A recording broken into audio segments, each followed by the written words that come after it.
All right, that'll make a difference. Here we go. I bet you guys can hear now. You just got to shout out to me. Yay! How's my medical coding family doing on this Friday? Good to see you guys. I was saying how cute it was for Marlene and Kanisha to have those little crowns on their heads. Now Sassy has one. It's too cute. How's everybody's Friday?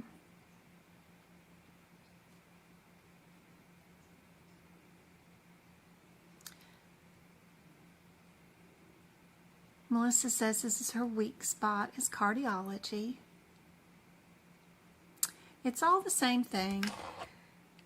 If you learn the process of looking for similarities, coding irregularities, learn the process of elimination, then no matter what question they throw at you, you can answer it.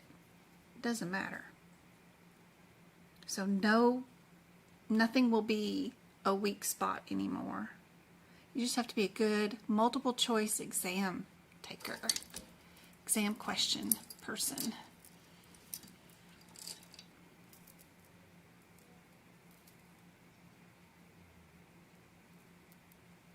Just moving my hummingbird out of the way. Isn't that pretty? It's all beads. Not just crazy fascinating how they do those beads like that. That's just crazy. Yeah, that's just insane. Got that from the local vendor in town. It's too cool. Too cool, too pretty. Moving my little hummingbird out of the way.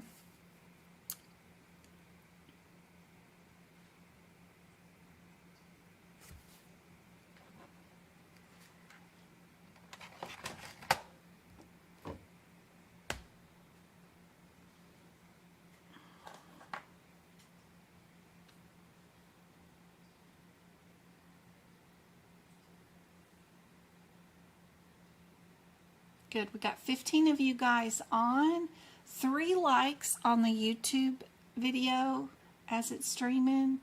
If you guys find a way to like it, that would be awesome. Let's see.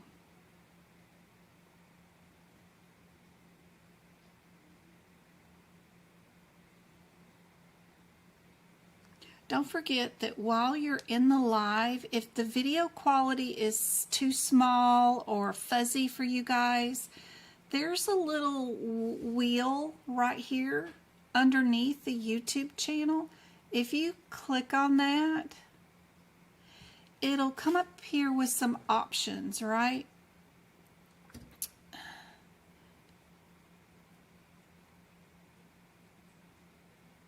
There we go. Tap on the video. That's the wheel that I'm looking for, is the one up there in the top corner. That top one. And then you can change your quality of the playback to the higher picture quality, and it'll make it like it's a better video quality too, so it's kind of cool. But tap on the video and then hit the little window, and that's pretty cool. Alright, and then don't forget to, I wonder where the area is now that you're here, where it is to like it. Can I like my own video?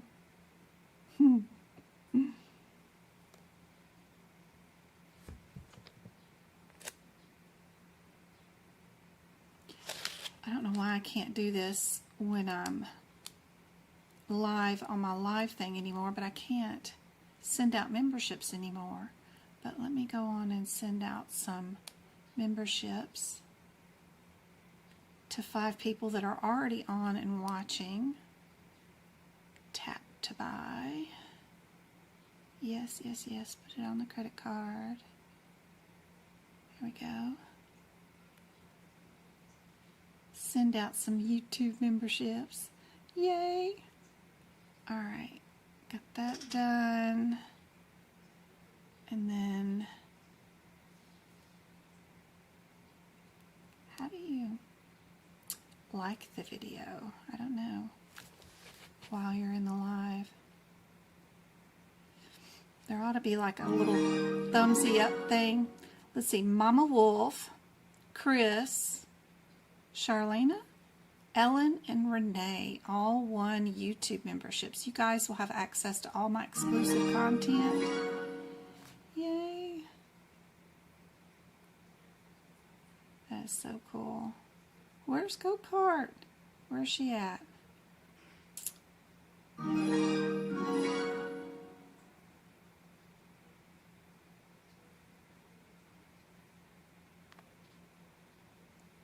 Got 16 of you guys on now.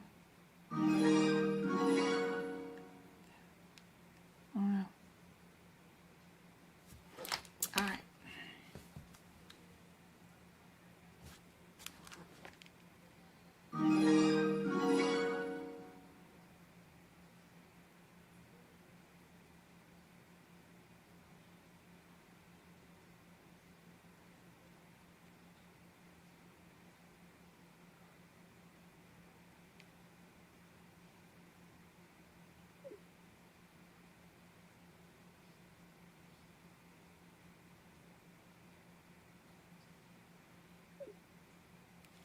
All right. Let me pull this answer up. Everybody should know that one. Yay. All right. Let me move this one out of the way. Here we go.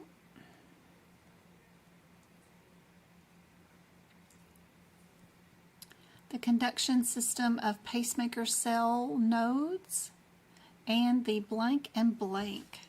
So where we would find that is in our cardiovascular system.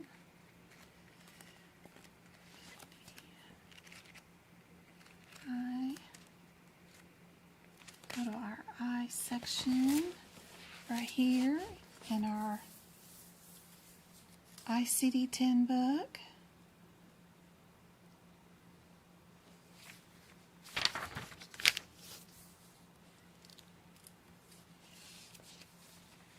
Very, very, very cool.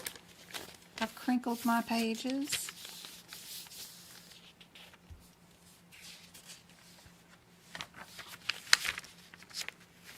You've also got your common diseases. Your lymphatic system is listed next, and then you'll start doing your ICD-10 diagnosing for cardiovascular system. I moved all my guidelines like I-20 acute MI instructs you to use an additional code to identify hypertension. If AMI is noted, then we're going to bill our subcardial AMI, all that kind of stuff. I like to have that.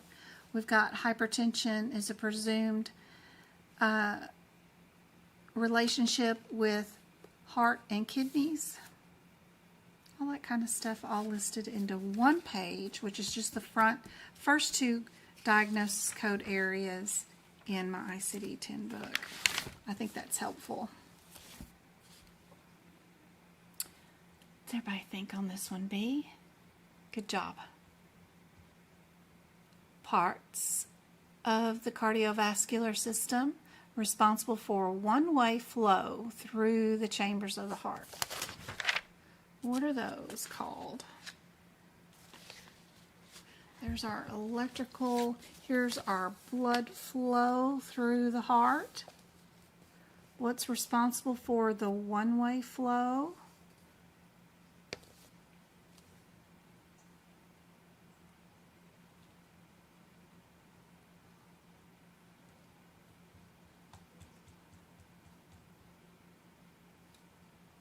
Just heart valves, right?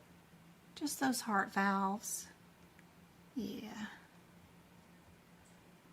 And which main coronary artery bifurcates into two smaller ones?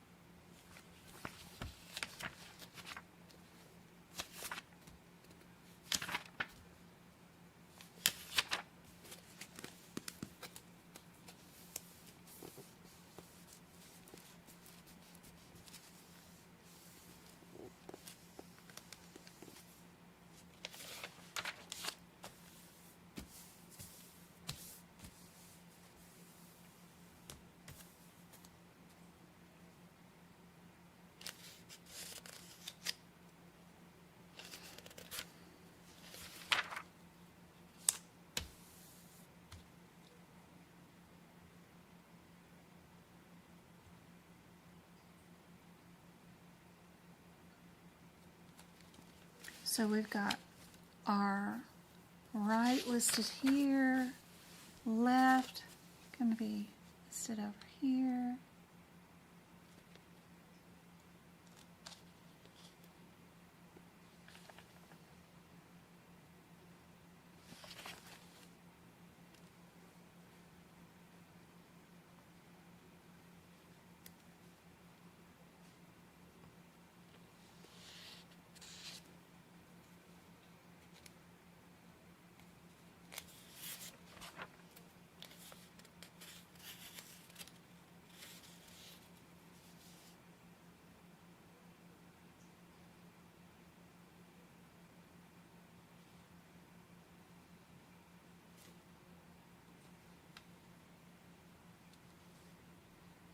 Indeed, it is B, our left. Perfect. What is the term for a divider between the heart chamber walls?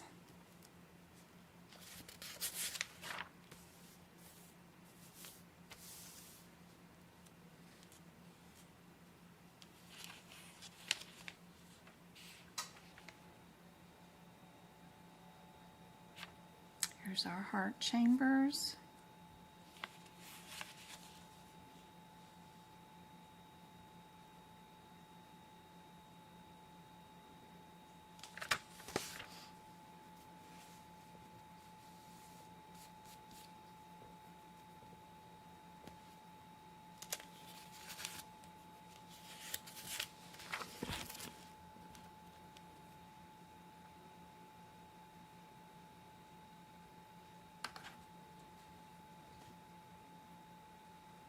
Hey, Go-Kart, good to see you.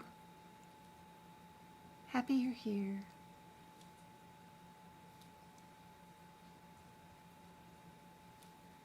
Septum, that's what divides it. Kind of sounds like it's something that should be in your nose or sinuses, but your heart has one too. All right, finally to those CPT codes. So, we're not going to read anything of the question at all, right? Nothing at all. We're going to look at the codes. We've got two sets of codes that are in the 348, two that are in the 347. If your third and fourth digits, second and third digits are different numbers, then they might have a different header.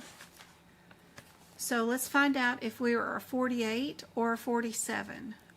You need to go look at your code descriptions first. Let's go to our 347s and see what header they're under, and then our 348s. 347s are under the header of endovascular repair, abdominal aorta or iliac arteries. And then our 348s, 348s, 42s, 40-some, they're under the blue header of fenestrated endovascular repair of visceral or infrarenal aorta. Are we renal or are we abdominal? That's our differences, is those blue headers. You check those before you even look at the CPT code descriptors. So we're going to go check our chart, see if we are doing renal or abdominal. And you can see right here we're doing renal, so you know that we're only going to be A and B. We cannot be C or D because we're not abdominal. Okay? The blue header first. Now that we've got that out of the way, now we're going to go look at our 41 and 42. 41 is over here, 42 is over here. Did we do 2 or did we do 1?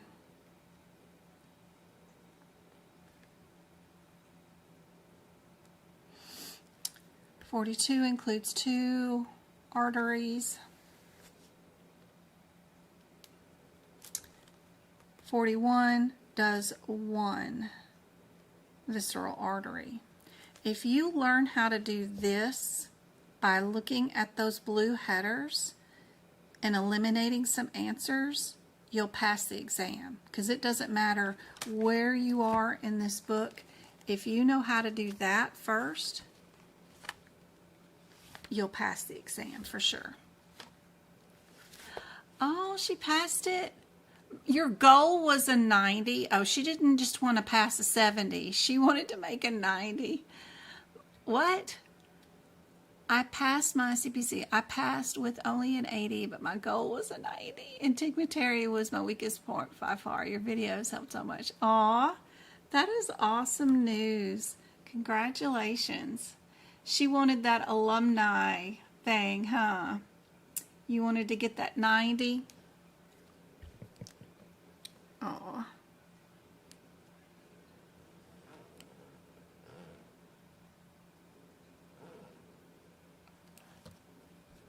Congratulations, that's awesome.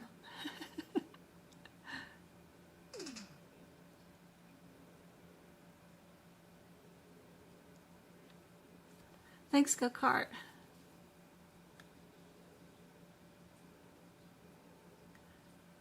I'm so happy I made a difference in your life. I wish you'd made a 90 also, but I'm so proud, so happy you passed. And never have to take that darn exam again. You're very welcome.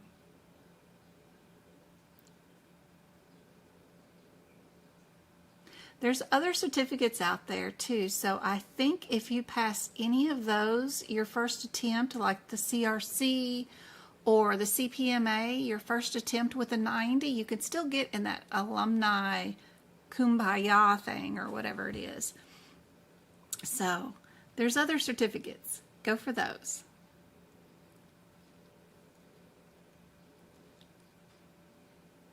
Indeed, B is your answer for this one. Good job.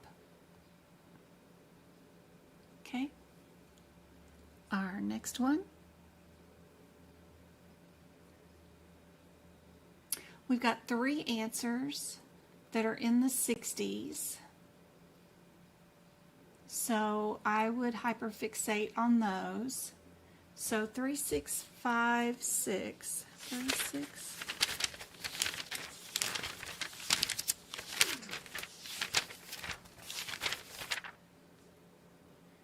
6, 5. 6, 3.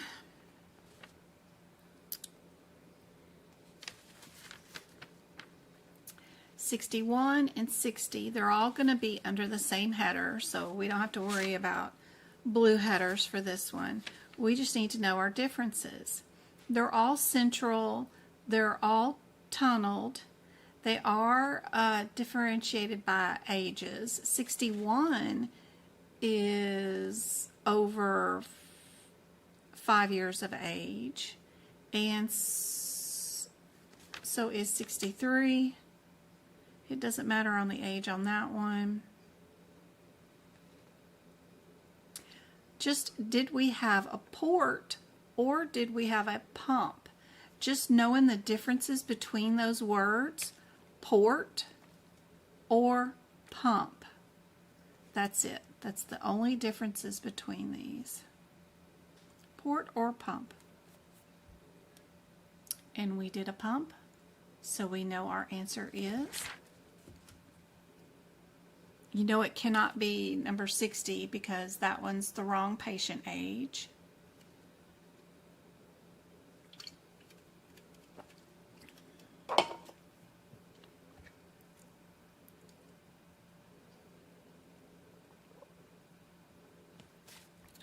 Indeed, another B. Good job.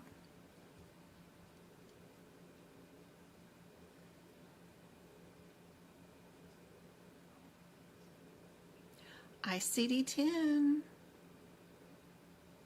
Would we have 2 diagnosis codes or would we have 1?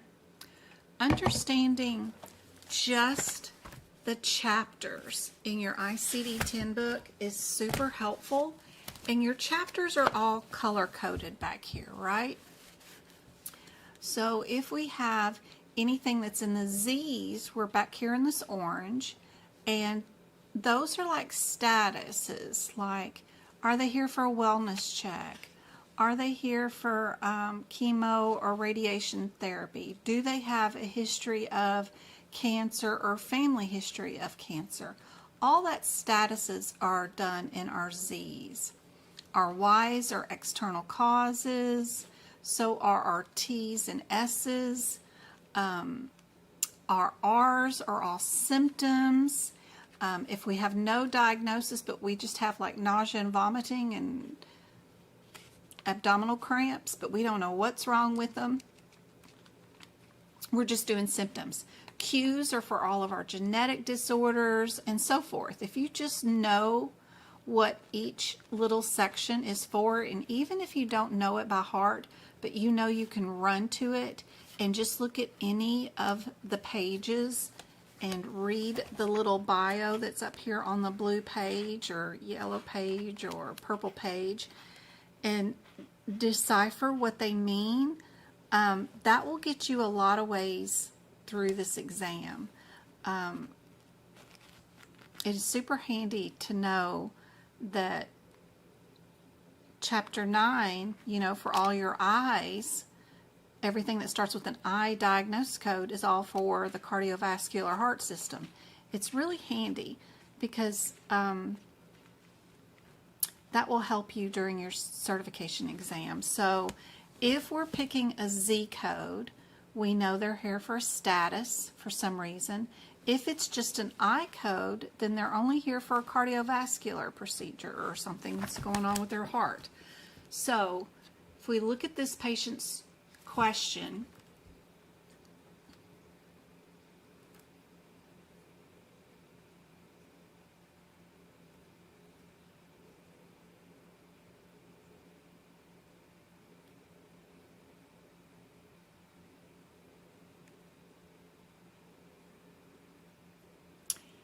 we notice that the patient had a heart attack 10 weeks ago. You know, we have a guideline that says something about if they're here for the first 4 weeks during or post a heart attack, that they're in the post-op care for heart attack.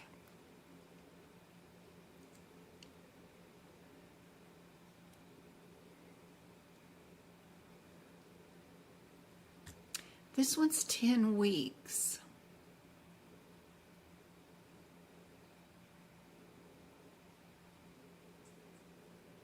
We can, if you guys had time, if you wanted to know if there was a guideline about the 4 weeks, right? But what if they're still having symptoms? Even past the 4 weeks time, is there any guidance in your guidelines for this? We can go to our chapter specific guidelines. We can go to C here, and we can go down to our diseases of the circulatory system, which would be 9, right? And if we look down here at E, we've got our acute myocardial infarction, and that'll be on G17. We can go look at G17 since we're not technically doing a certification exam question right now. And we can look at RE, and then we can look at 1 right underneath it, and it talks about our acute myocardial infarctions.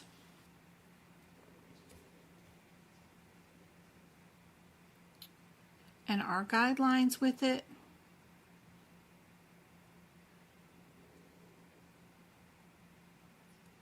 Tells you what codes to use.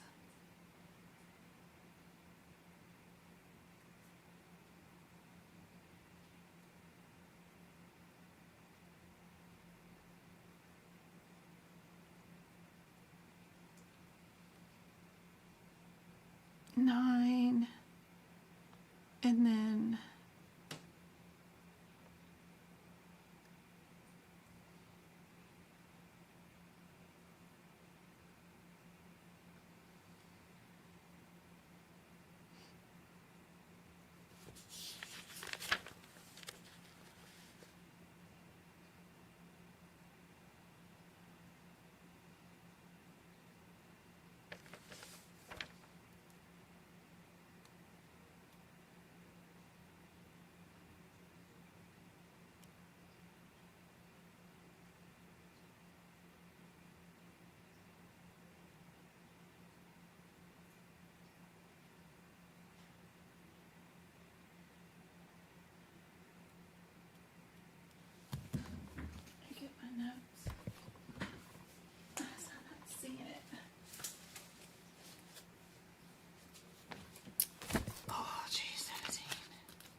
got the right ones. Okay, myocardial infarction, right?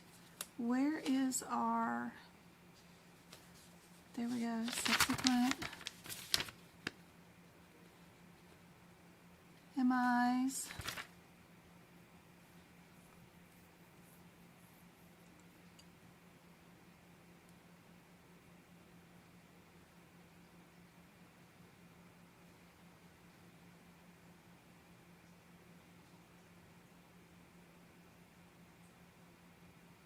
For our aftercare, for our E1 aftercare,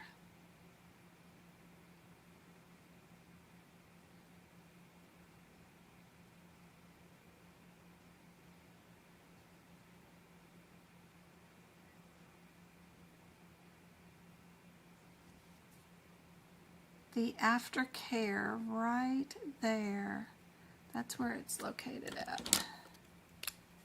The aftercare should be assigned.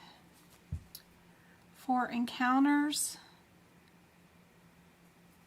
after the 4 weeks time frame and a patient is still receiving care to the myocardial infarction, the appropriate aftercare should be assigned rather than the code I-21.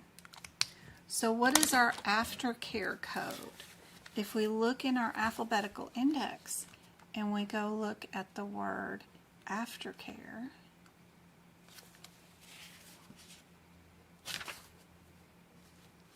A, B, C, D, aftercare, myocardial infarction,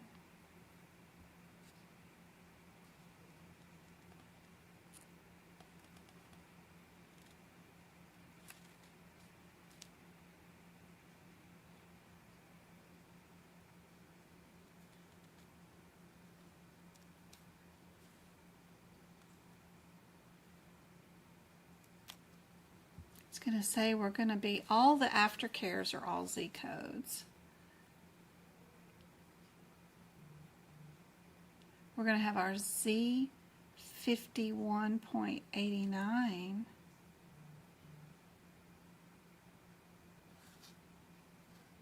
There's circulatory system 812. Where is...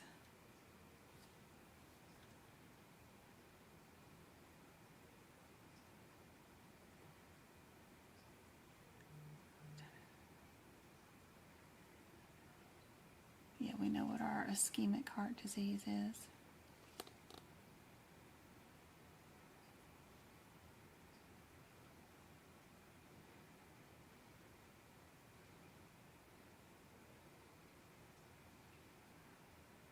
Just wondering why it's not the 812. They're just going to say it's unspecified instead.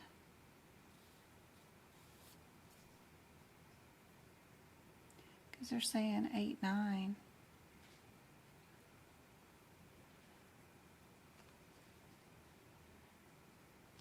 Just our plain default code. I wonder why they wouldn't go down to the circulatory system. Why would you use the default code? Also care, which is our Z51.89. Just curious.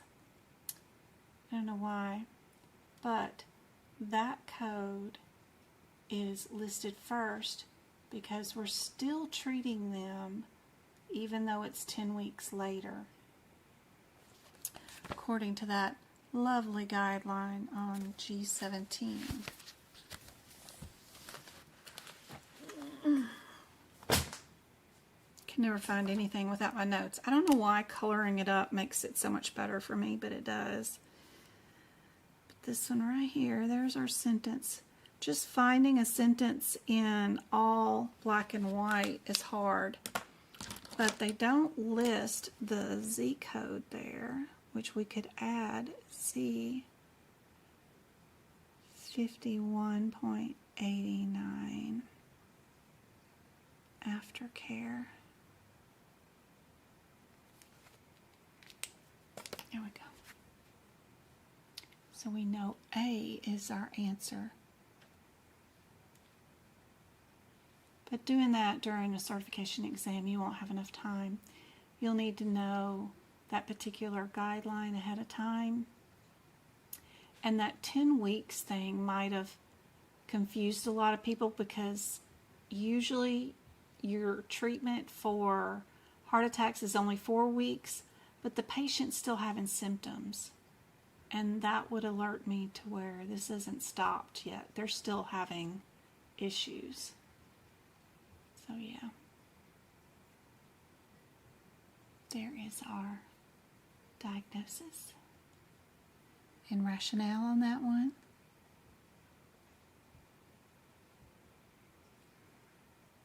How many more? We got 21 of you guys in. Thank goodness. Thank you guys for the 16 likes. We got 5 new members of our YouTube membership. I've been posting a new audio podcast.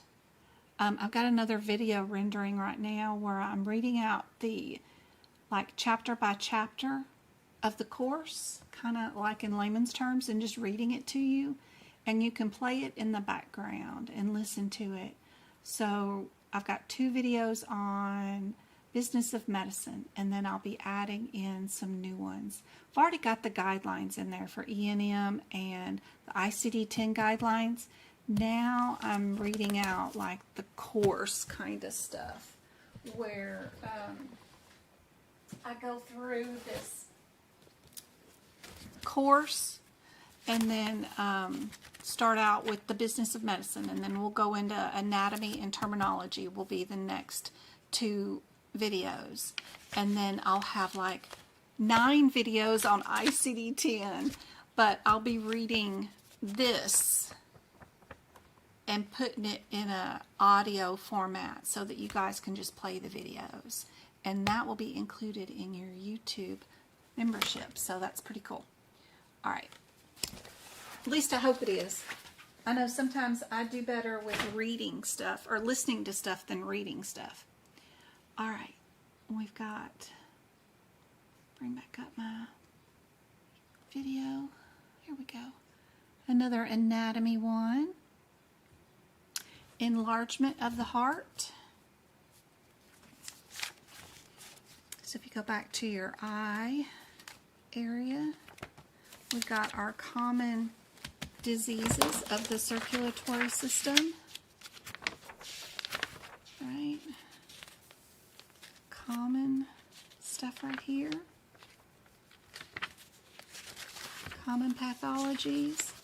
They also have some great little pictures of enlarged heart on page 699 if you happen to be in the 2025 AAPC ICD-10 book. Yes, C is correct. Perfect. The repair of a vessel is called a what?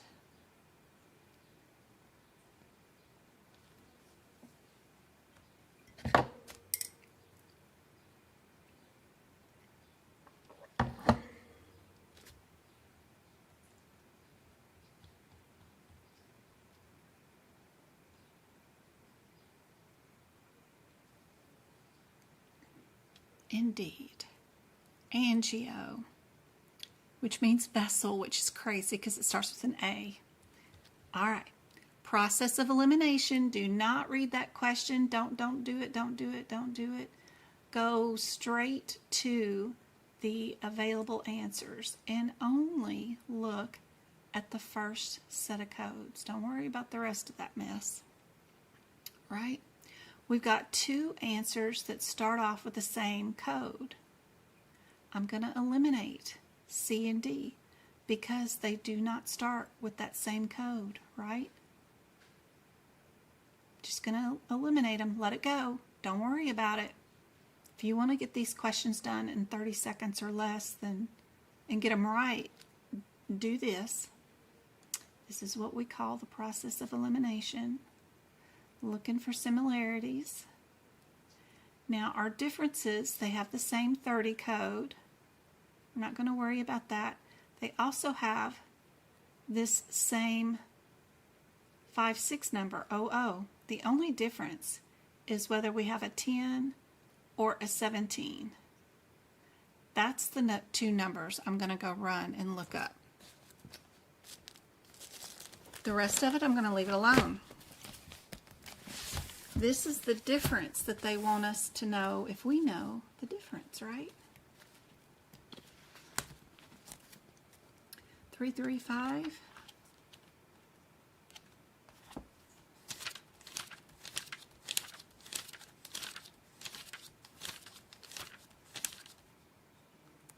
(17) and 10. 17 is an add-on code. The 10 code is not an add-on code.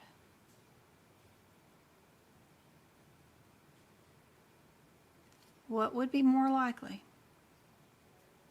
This one has a plus symbol in front of it. This one does not.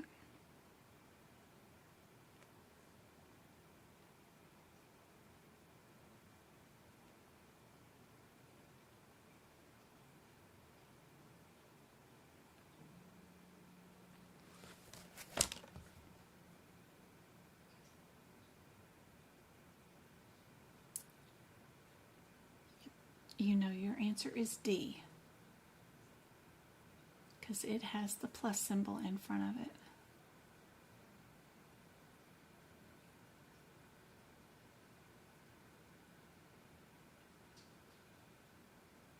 We're already adding on 2 main procedures, and then we've got 2 probably add-on codes. What's our 3530?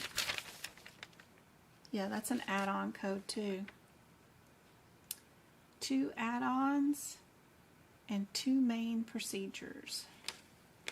The second of those needed the 51 modifier because we did multiple procedures, which is our grafting. Going to go get our harvesting. Yeah. Yep.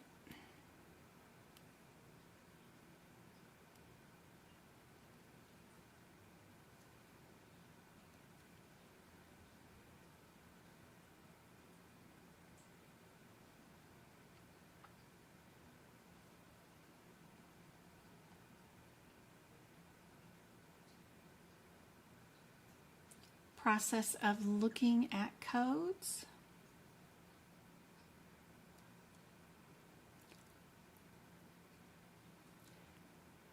We've got 2 of them that both have the 51 in them. The other 2 are totally different, so I'm going to ignore those. I'm going to go straight to C and D and see what my differences are before I read the question. 351. 03 and 02 are right here. They're both children code, and I guess that doesn't matter since they're both under the same parent code. I won't worry about that. What's my difference? One of them is for a ruptured aneurysm, and one of them is for a non-ruptured.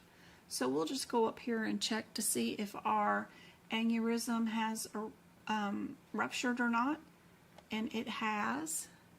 So we know our answer has to be the one that has ruptured. So our answer has to be C. Good timing on that one. 30 seconds, done. Don't look up the other codes because they're only going to confuse you.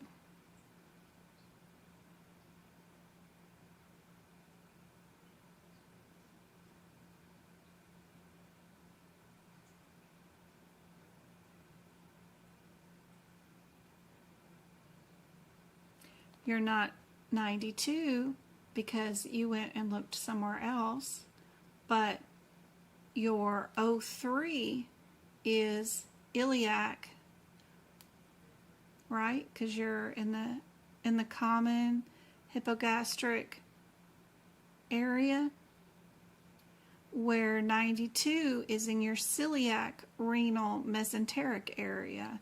Wrong areas.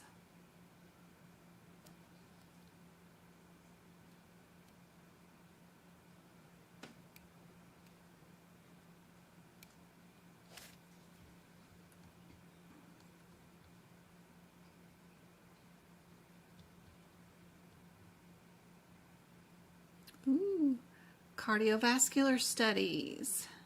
Sometimes we might be doing x-rays. We have 2 answers that are the 53 and 2 answers that are the 51. What is our differences? 784.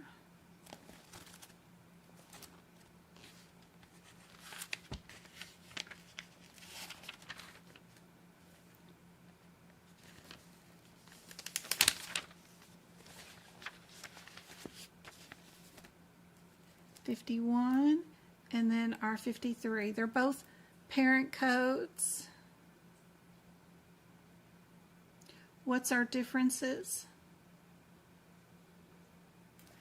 51 is a spec, which is listed in our question.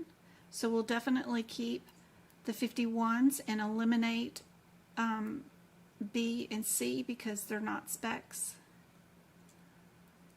Would we add another radiology to it? That 472 is not an add-on code. It is its own mother procedure, which is the cardiac pooling, imaging, and all that stuff like that. What is included in a spec?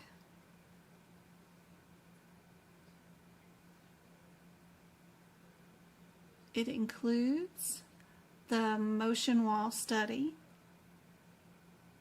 and the injection fracture already.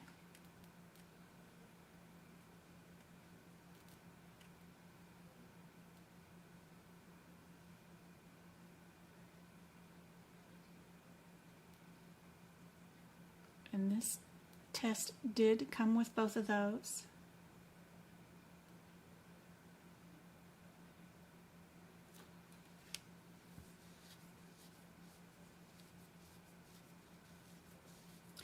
There's also some do nots that say do not report this one with a bunch of other stuff underneath it.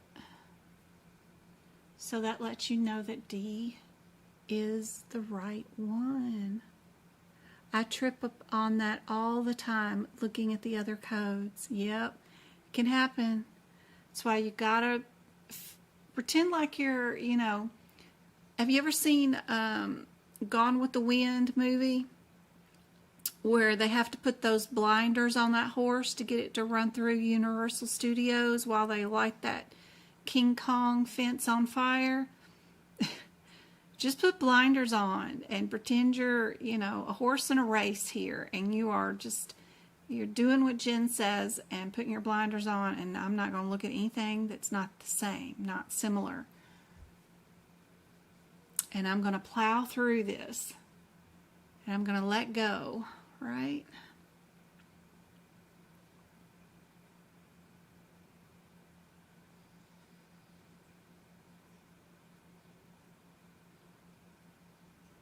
So what did we do today?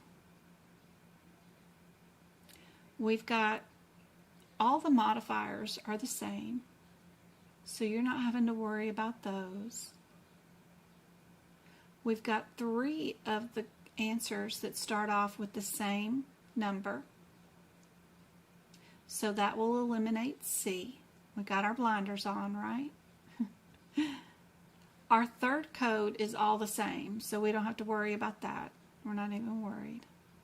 The only thing that is different is are we a 20, a 29, or a 28.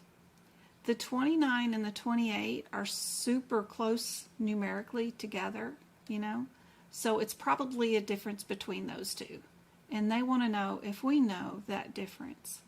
So I'm going to hyperfixate on this 28 and 29. So let's go to our 929. Before I even looked at the question, I have not read a word. 929, 28 and 29. My 29 is an add-on code that would add another branch of the major coronary artery. If I picked 28, that means I did not continue with a major coronary artery and just descend down into its own branches. I started another major coronary artery. So all I need to know are the names of the items that we went into. Because we have a list over here on the previous page, on 788, we have a list of common coronary arteries. We have a list of the coronary artery branches. And if we start in a brand new coronary artery, then it'll be in this list. If we continued in that artery and went down into its little branches and needed the add-on code, we would be here. One of the words would be listed here, right? So we did right coronary. So where is right coronary? We've got right coronary,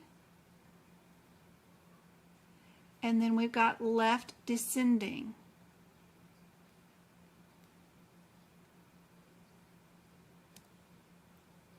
So are those two major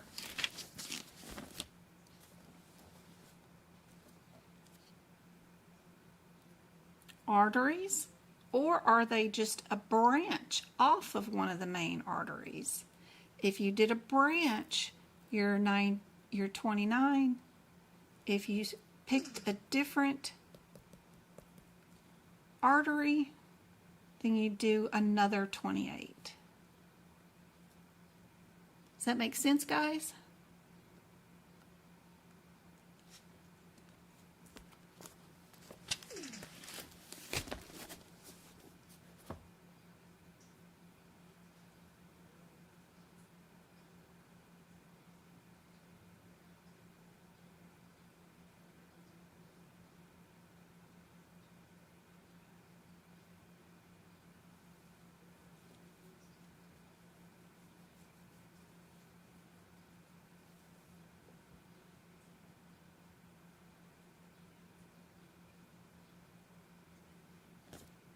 Left main, left anterior descending. So our left anterior descending is one of our second words right there. So that's a main. That's a main. It's not a branch. If we're doing 2-9, we're looking for branches. If we're doing 2-8, we're looking for mains. So left anterior descending is a main.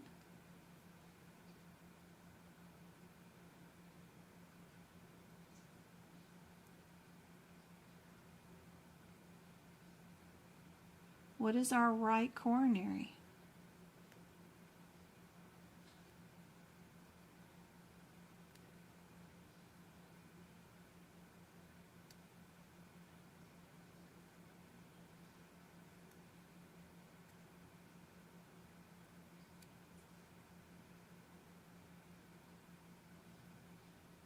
Kind of.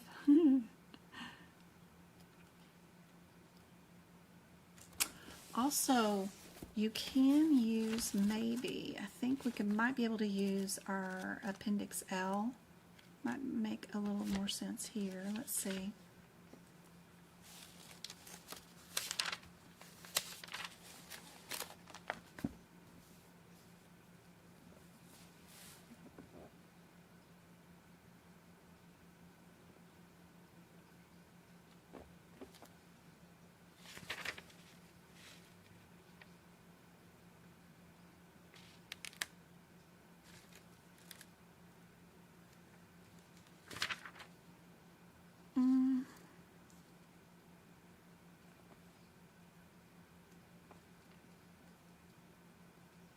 So if you're like third and beyond third order, you're in branches. These are all little branches that come off your main. So your main systems right here, we've got right and left coronary. So your right coronary is listed as first order right here off your thoracic. So that is a main.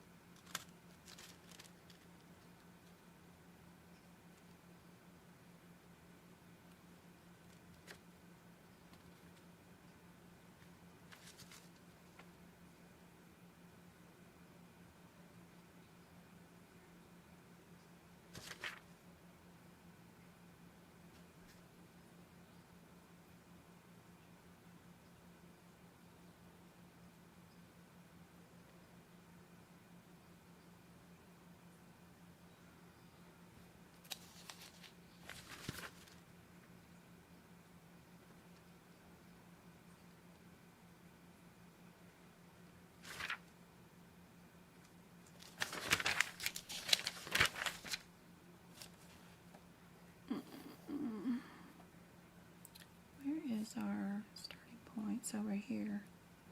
We've got our right and left common, our right subclavian, right and left coronary,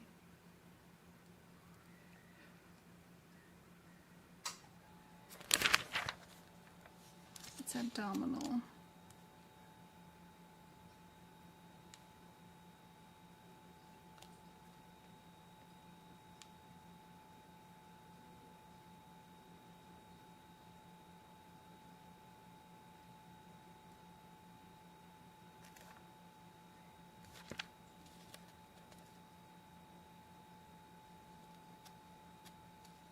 Those are abdominal.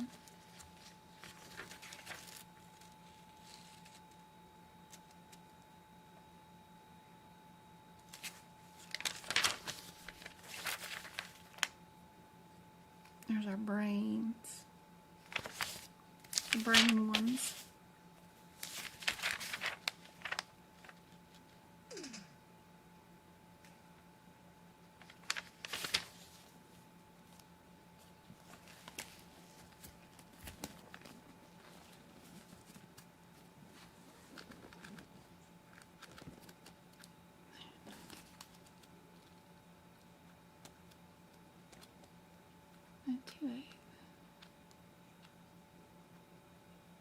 Just knowing where that little page is during your certification exam is great.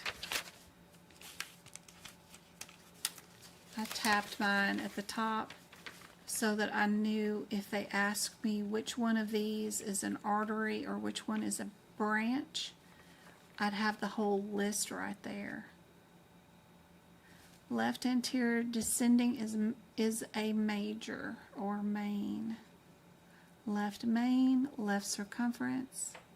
Then you've got your right and ramus.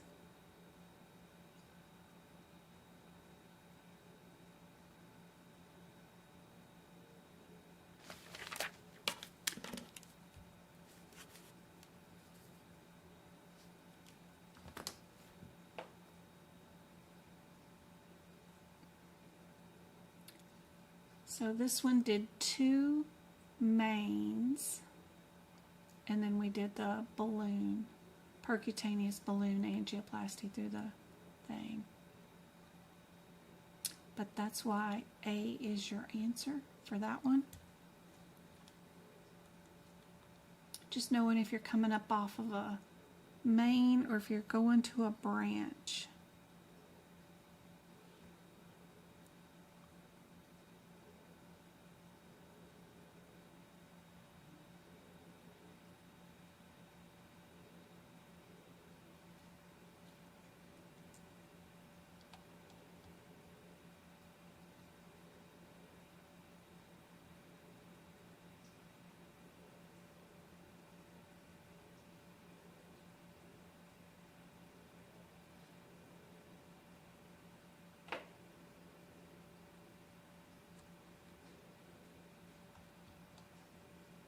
Diagnosis codes.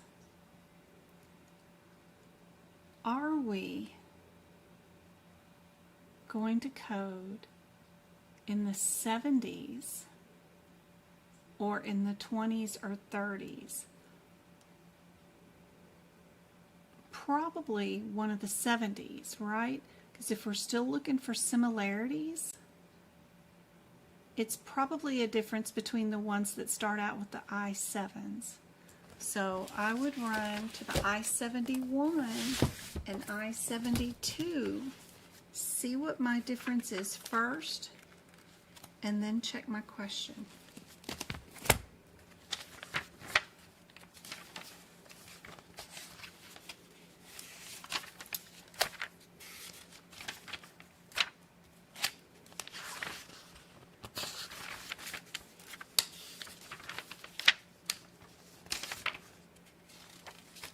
I-71 is aortic. I-72 is other aneurysm.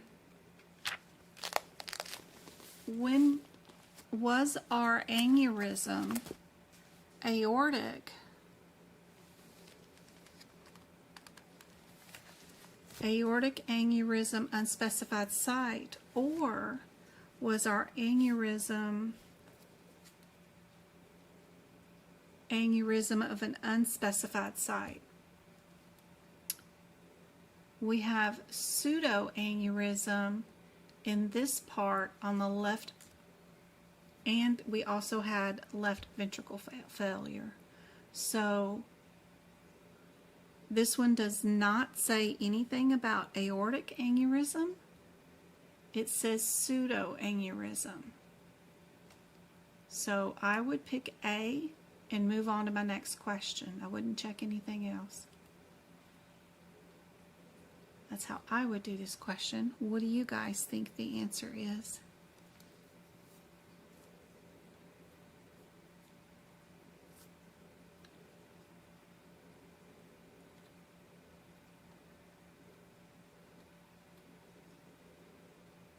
Good job, Kenesha.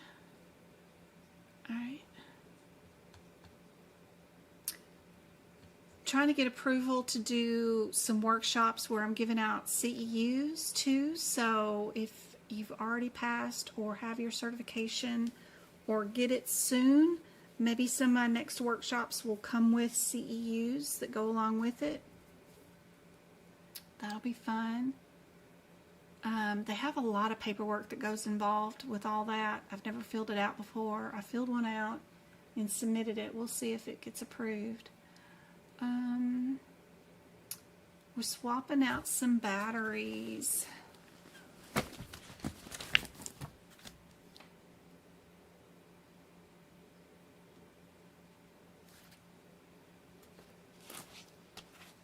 So are we 212 or 213, or would we be in the 229 or 228 area?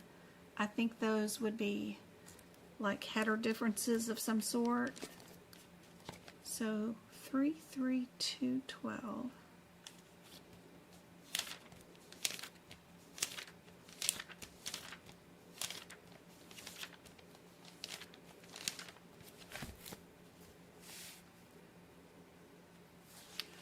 That's a child code. You can't do nothing with it, and you also need to go check out, or no, it is a parent code, but I need to make sure you're under the right header too for whatever we got going on.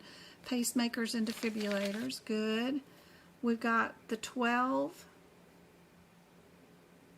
and the 13. 13 is a child. Did we insert a pacemaker pulse generator only?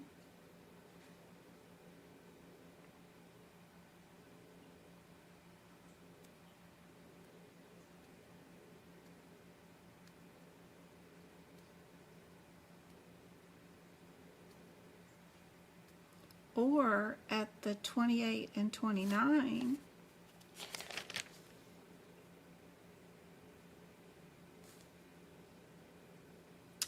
those two are child codes. You got to go look at the mama code, which is a removal of a pacemaker pulse generator with a replacement of a pulse generator.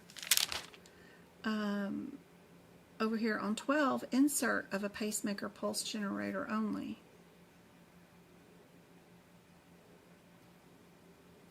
So this would mean we did not remove anything. We only inserted a generator. Over here, we've got removal of a generator and replacement of a generator. That sounds more like what we did. Then you just need to know if you are a dual lead system or a multi-lead system.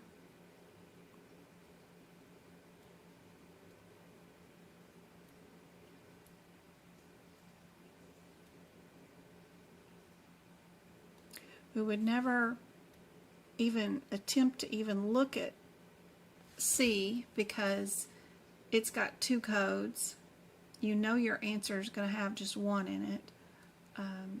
If you ever have an option to where it's two codes versus one code, your answer is always going to be one code. All we did was take out an old battery and put in a new battery. There's not two surgeries for that. It's one surgery.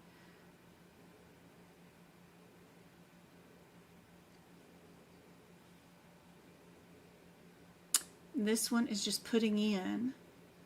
This one is a surgery that does take one out and put a new one in, and so is this one. Takes one out and puts one in. You just need to know if you're a multi or dual. That's all. And yes, D would be your answer.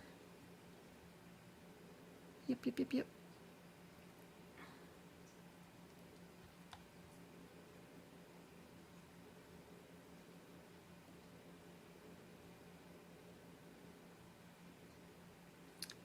So we're only going to think about our very, very first set of codes, right?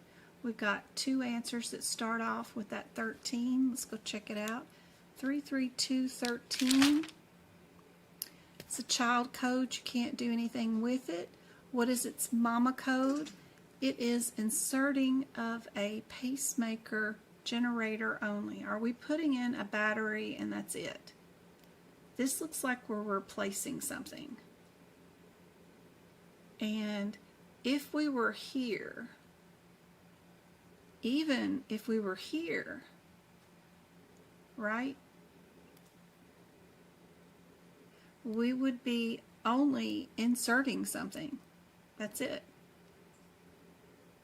So no matter what, I know I'm not here just to insert something. I'm replacing something. So all those are eliminated. And I know my answer is C. And I would move on to my next question without looking. Then I got time to verify I got the right answer. I know all of these are wrong, the 12 and the 13, because they're inserting only. We're not inserting only. We're replacing. We're taking something out and putting something else in. Totally wrong area. But also, what's more likely your answer? 2 CPT codes, 3 CPT codes, or 1 CPT code? Your answer always, more than likely, is your 1 CPT code. Because more than anything, they do not want to give a certification to anybody who overcodes. If you code too much stuff, then you're going to cause a bunch of overpaid claims, right? And nothing in America's healthcare system is about paying claims. So you want to make sure you're an undercoder more than anything. So a lot of these things are going to try to push you to build 2 or 3 or 4 codes when everything is already included in your one code. So that's what most of this exam is about, is seeing if they can make you overcode. So don't let them push you to picking something that's overcoding.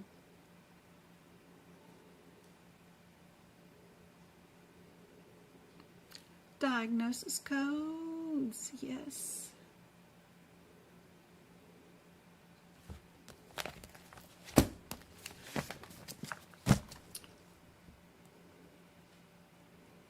We know we are stage 3, so we know we have to have 3 in our diagnosis for our kidneys, right?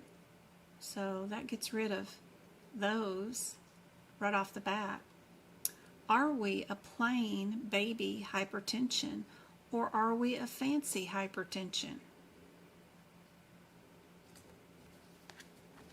When we have a hypertensive patient who also is in renal failure, right? We have that guideline that I have written here in the top of my notes, top of my page right here, around the I-10 area. It says hypertension equals presumed causal relationship with hypertension and kidney disease, right? When hypertension causes another disease like renal failure, it turns into a fancy hypertension, right? It turns into our I-12, which is our hypertensive kidney disease. So we know that our hypertensive and kidney disease is in one diagnosis code. We're only coding the stage of the kidney disease with the second one. And so A is our answer.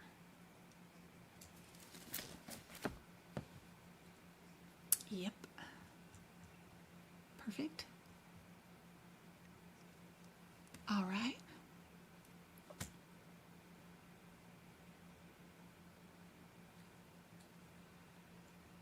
What's more likely, right? Would we add radiology to a lot of our codes or available answers? Probably not. So our answer is probably just the 20 or the 22. So let's go there really quick. 3, 6, 2, 2, 1. 3.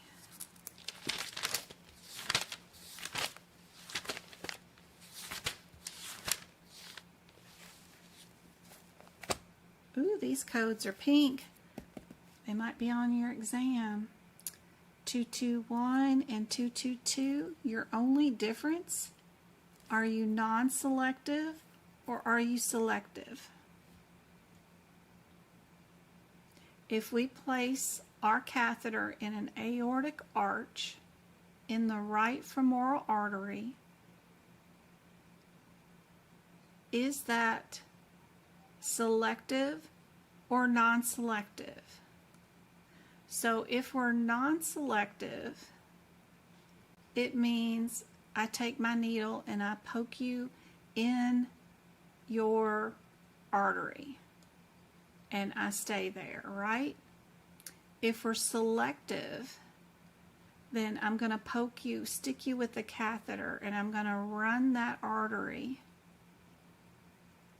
and then I'm going to go up into another branch of that artery and then branch off again maybe, and maybe even branch off again and end up in like your brachiocephalic or something. Whatever I got to go to get to fix whatever's broken. So if we're non-selective, we're staying where we poke. If I'm selective, we're going into one artery and we might end up somewhere else, right?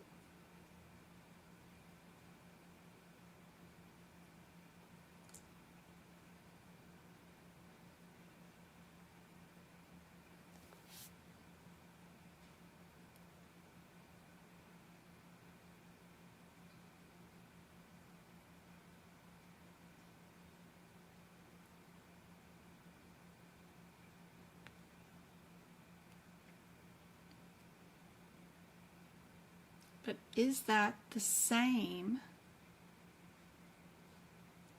right there? The femoral artery, is that the same as the aortic arch? Did I branch off into something else? I think our appendix L might show us some of that. So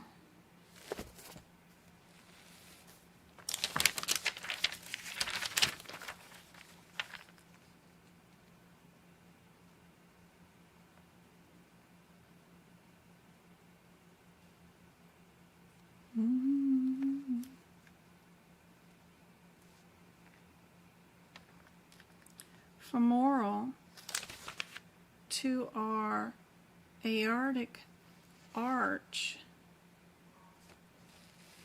did we have to switch anything, or is that all the same branch, or did we have to take any of these little tributaries and turn corners or anything?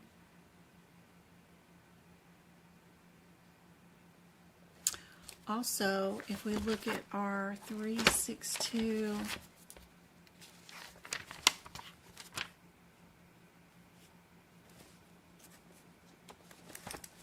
look at your CPT code descriptors. It includes and all associated radiological supervision interpretations. You do not bill any added radiology to these. It already includes all your radiology inside that CPT code descriptor. Never ever add a 7,000 to these.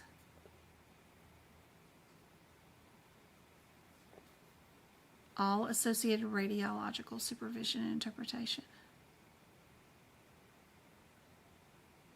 It includes your angiography, which is your radiology.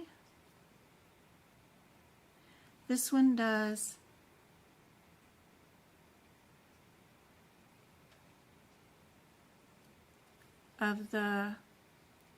it's got our arch in there, right?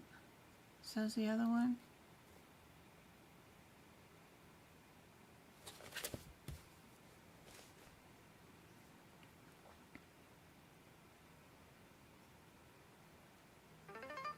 Did the femoral take us right on up to the aortic?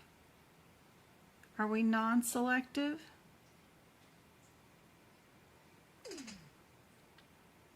Also, 21 is thoracic aorta, where 22 takes us to our common carotid or inottimate artery. And where is our aortic arch? Our aortic arch, kind of look at the anatomy right here of where we're at. This is the abdominal, there's our liver, kidneys are right there. If we're at the aortic arch, we're in the chest area, thorax right up here, thoracic. So we're definitely in C with our thoracic right there, aorta. Yep, C.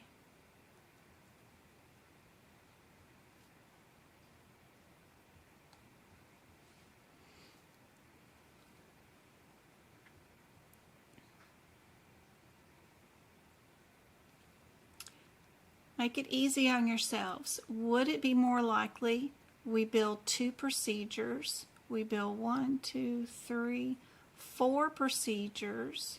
1, 2, 3, 4. 4 procedures. Or would it be more likely we bill 1? What's our answer? What's more likely our answer, right? Don't be stressing over all this mess when you don't have to.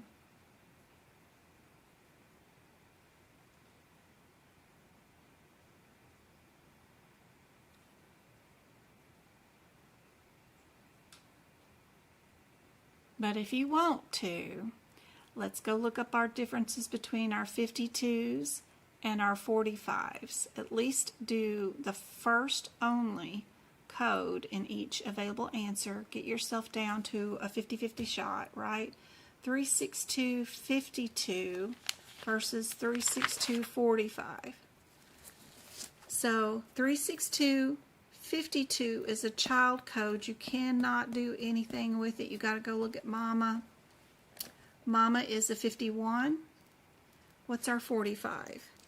Our 45 over here is also a Mama code, so that's good. One of them, both of them are selective.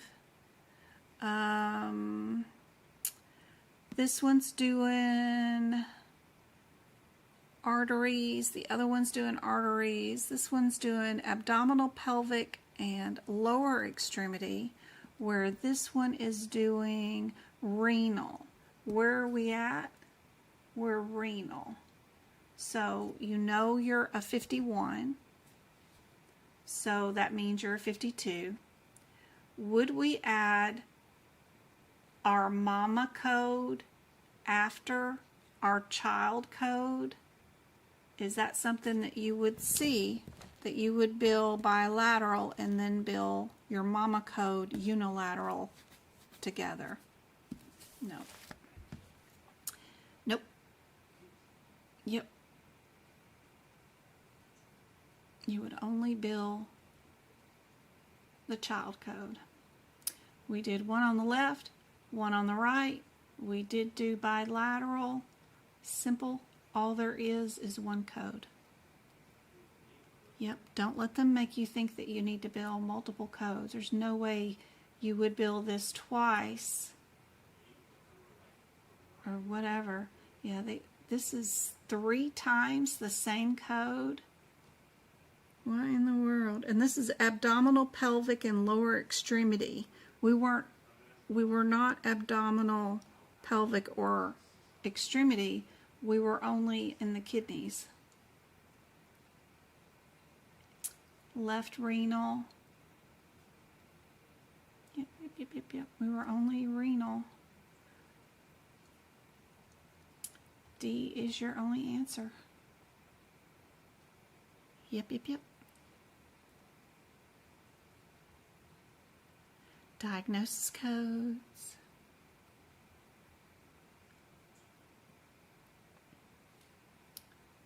We have 2 answers that start off with the same answer, the 13. Then it's just a difference between our encode. Do we have stage 4? We do have stage 4. So I would pick A and move on to my next question. You have to have your stage 4. Yep. You know this one is your plain baby Jane, just essential hypertension. This one does not have plain Jane, simple hypertension. They have heart failure. So you could look up the difference really quickly about your I-11 and your I-13 if you wanted to, and figure out that heart failure is your I-13. Yeah. You'd eventually get to that right answer, but it's kind of nice to look for your similarities and then only look for the difference, and know that your stages in your kidney disease require that digit to match your stage right there. Handy dandy.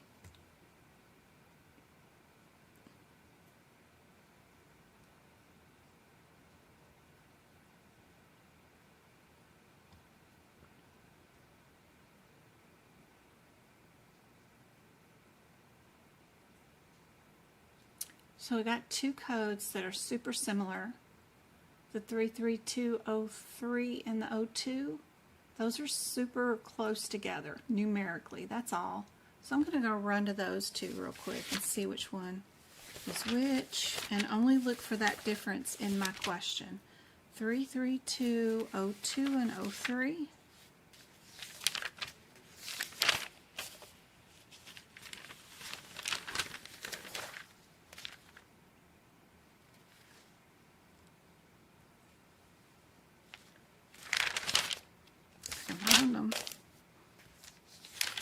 Where are we at? I wonder if our little chart can help us. So did we use an endoscope or not? Did we just do an open procedure?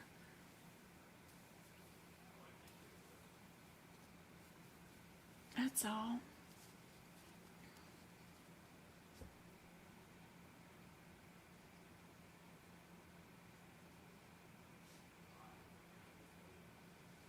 And don't see anything that resembles anything that mentions a scope in here. So if we did not use a scope, it says via medial sternoectomy. So that is not a scope. We will not bill that one. We will definitely bill C. I would pick C and move on with my day.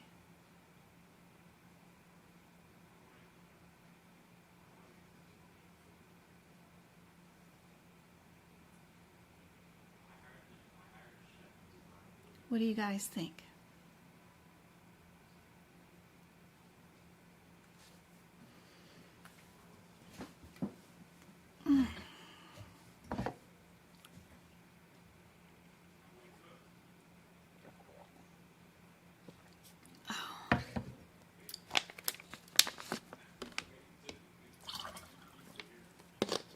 Add some more water to the tea.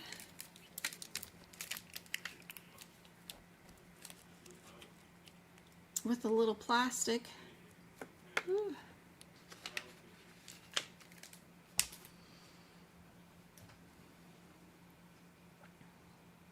I hope this is helpful. Got 28 of you guys on and 24 likes. Thank you so much. It's awesome. This one is C. All right, what about this one?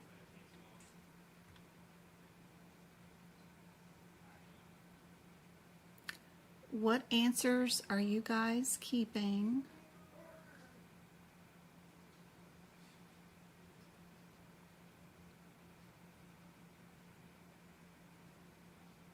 Thanks, Kokar.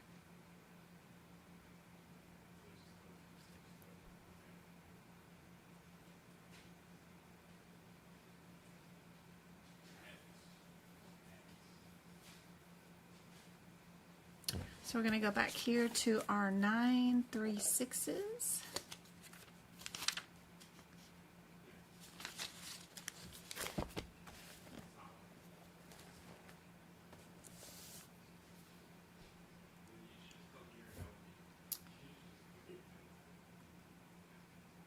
We did a recording of the bundle of hises.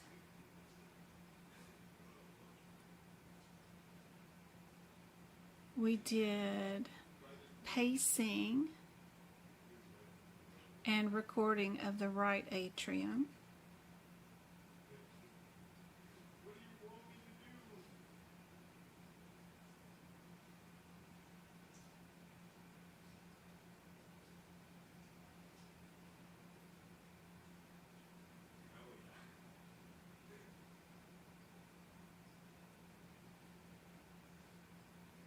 And we did the induction of arrhythmia,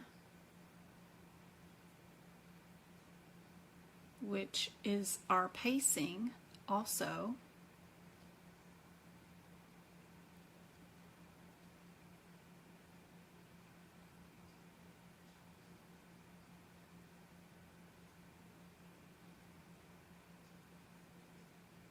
We were right.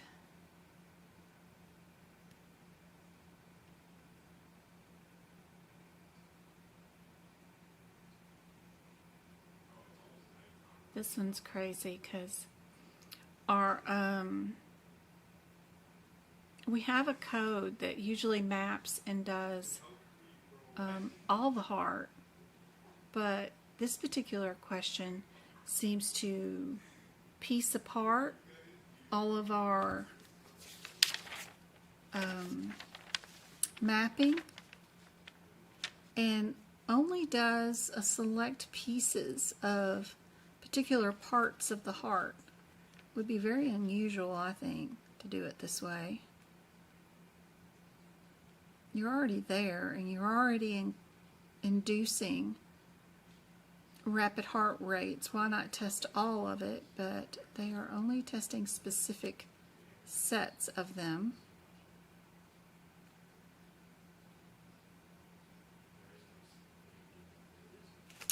Even says in your guidelines right here, about midway down, it says if you're doing The 610 and 18 are used to describe unusual situations where there may be recording, pacing, and attempted arrhythmias inductions for only one site of the heart. That is, it is an unusual set of codes that we would be using, but you can tell in our question they're only doing the right atrium. How many parts of the heart, right, do we have? And they're only recording and pacing the right atrium instead of the left or the right and left ventricle, right? They're only doing one of 4 of your heart, right? You've got the right, left atriums and then the right and left ventricles. So they're only doing one particular part of the heart. So even over here it says it would be unusual to use our 18 and 10, but if you're only doing one particular part of the heart, then you know you're that. Yeah. And these are all pretty much excluded from the 51 modifier or something like that. Yeah. So if they use that on the exam, you can get rid of any answers that have the 51 in them, because these codes don't. But this one is very unique. We would bill for our bundle of his, right? Then we would do our intra-arterial recording, which is this one. And then we would bill for just the pacing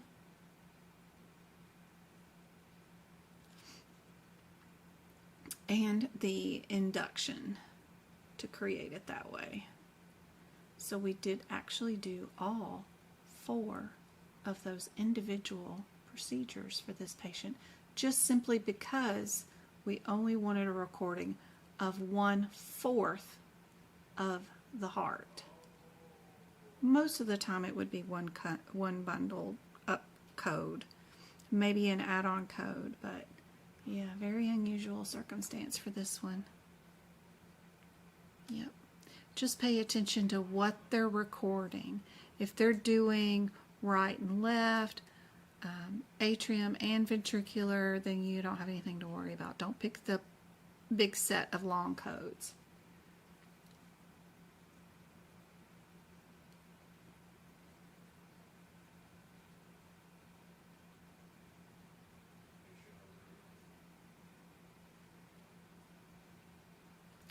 All right, we got 2 that start out with the same code. They have the same third code and the same last code. All the modifiers are the same. We ain't gonna worry about none of those. The only difference is the 20 or an O2. It's probably the O2, since it's probably the cheaper of the 2 sets of answers, but just because that is a smaller number. So, you know, if I was a gambling girl, I'd pick D and move on. But I'd probably spend the time to look up the difference between the second code, you know, the O2 and the 20. So 3322 or 33202.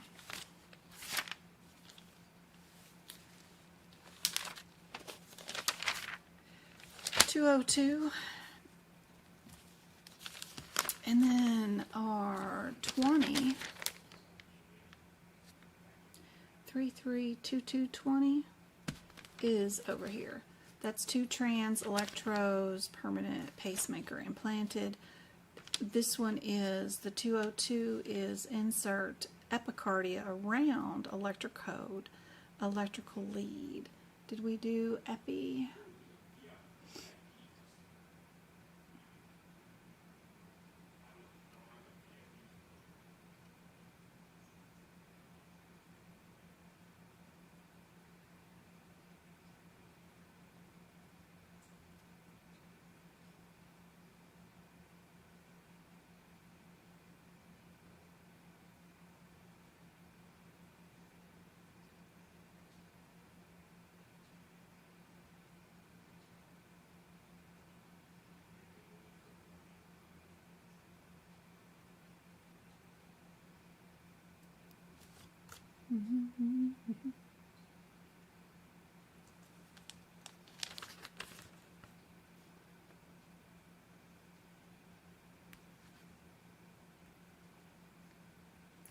This one is supposed to be transvenous, and this one is epi. As far as differences go, indeed, D is your answer. A lot less stressful. I'm looking up every single answer.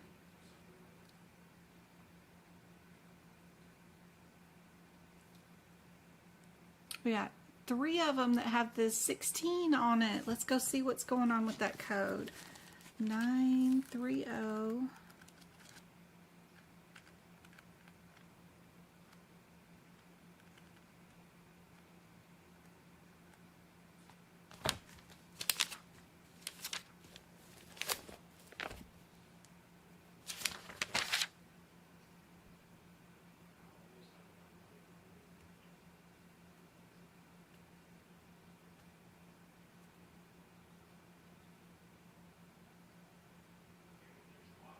Did we do our supervision and then we add our 26 modifier to it?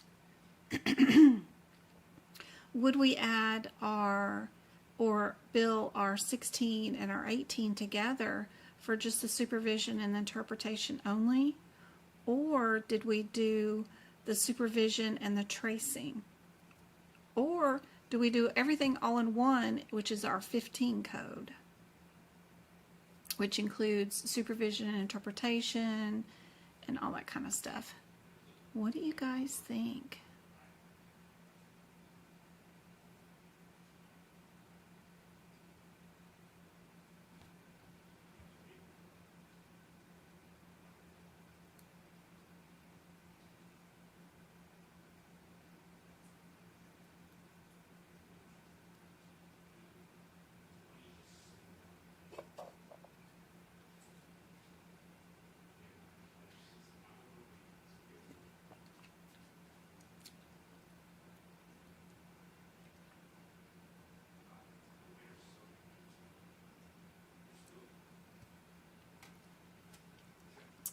The physician supervises and writes an interpretation report.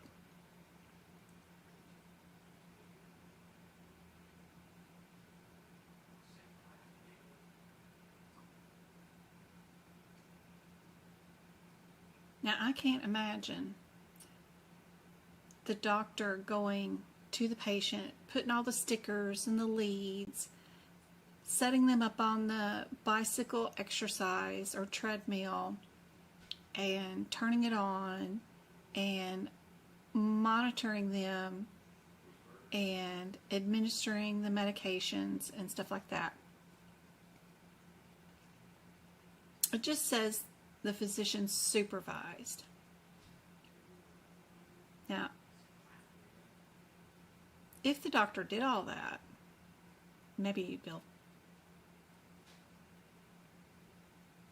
15, but more likely they're just, around the room and seeing other patients, or they're documenting in their own charts, they're in their EHR system, documenting other patients while they have a tech who hooks up this patient and turns it on and gives them their meds and supervises them while they're doing all that stuff, So this doctor just being in the building gets a 16, and then they get an 18 if they interpret the results and write a report for it. So C would be your answer. Yep.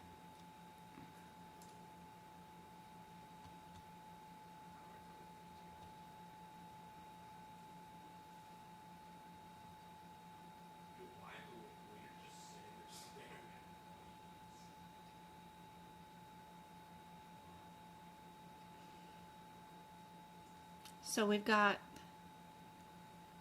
which answers are you guys going to keep? I keep answering this for you, but if you were just looking at these and just looking for your similarities, which two answers are you going to keep?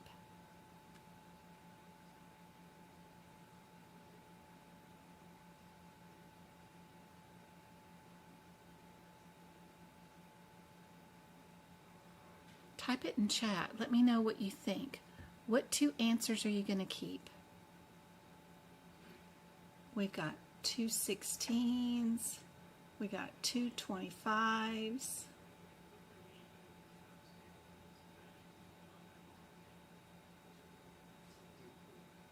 Yeah, B and C. I would get rid of D and A because their second code is not the same. Then it's just a difference between either your radiologies, which you could go look up those differences, or modifiers. Would you add a 50 modifier to radiology and a 26, or would you add just a 26?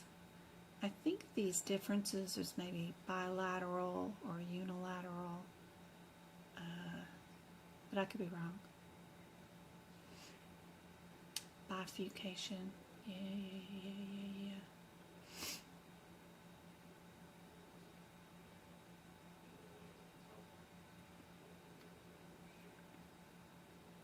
If you have a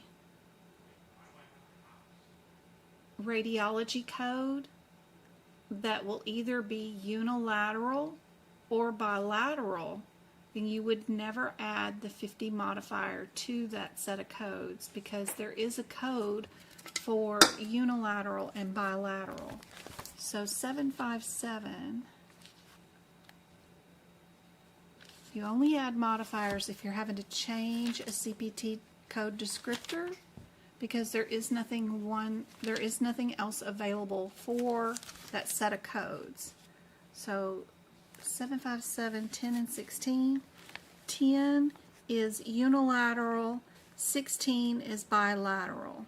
So you would never, ever, ever add a 50 modifier to number 10, ever, because you have a code that's the same set, a code, same descriptor, but it is bilateral. So 10 would never get the 50 modifier. And they're just checking to see if you know that. So, yep, B would be your answer. Good job.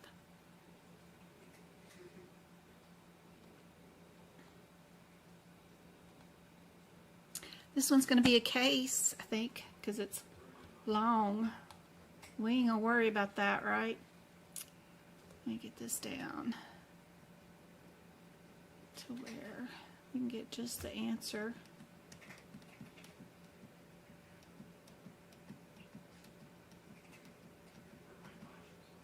Alright, and then we're going to go just looking at that,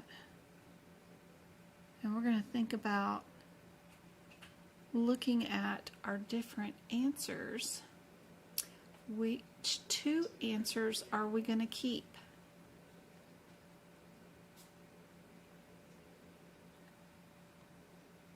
Yep, we're going to keep B and D, because they both start off with the same answer. And then our only difference is, are we a 24 or are we a 32? And because I don't see a 32 in one of these other available answers, but I do see the 24 written down a couple of times, or at least that one time, yeah, that's going to let me know that I think my answer is B. And I'm going to move on to my next question. Because if you try to read all this mess, you're going to get confused on what you did or didn't do. But we can go through it. So our 3-7-230.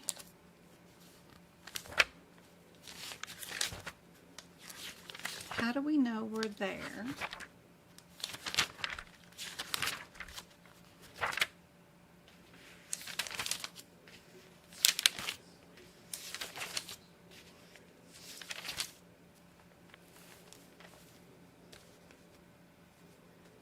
37230. It's a child code. You can't do nothing with it. We got to go look at its mama. Its mama is 37224. It's a revascularization of an open procedure, femoral popliteal artery. Yep. So, what did we do today?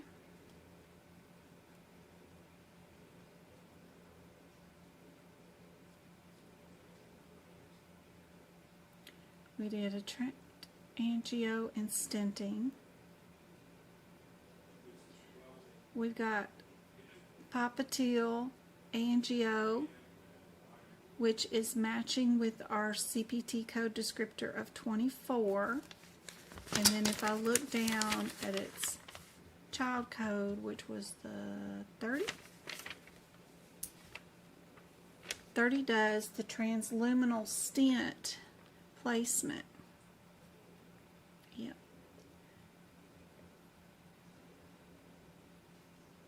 Which adds that right there, the transluminal stenting, all matchy-matchy. And then, if we look at our 21, it's a child code. You have to go look at its mama, which is the 20. It says you are in the iliac artery. We are not iliac, we are popliteal, remember? Those are your differences between these, is knowing what body part you're at. And answer A is iliac, hip area. 30 is popliteal. 36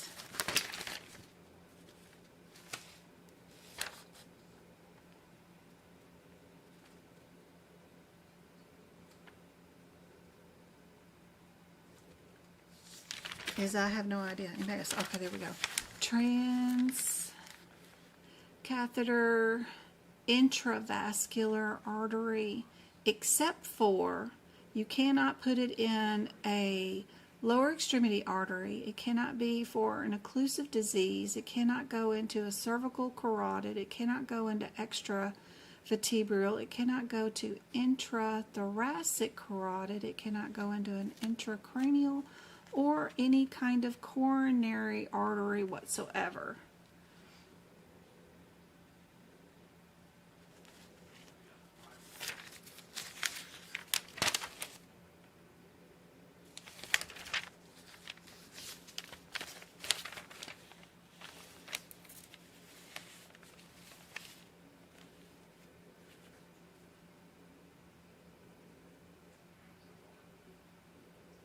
And it is all vascular, which is venous and veins. The 36, right, is venous and veins, and we did arteries.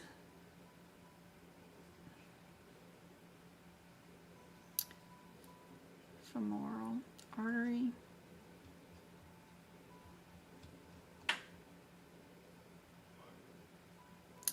And we've got artery,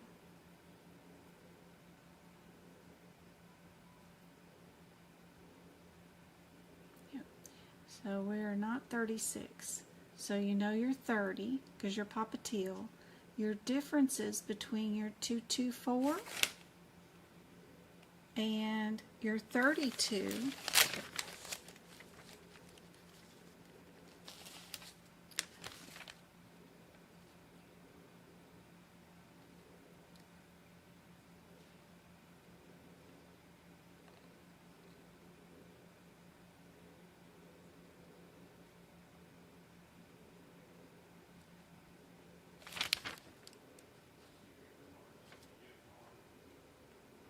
each additional vessel. How do we know we did not do another vessel? Because this is an add-on code.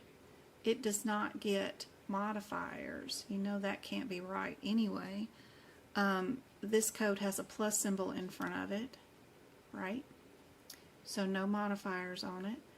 But how would you know you're not in each vessel, but you go back and you bill a mama code for your child code? Why would you bill those two together? They're two separate, distinct surgeries, right? Why would that be the correct answer?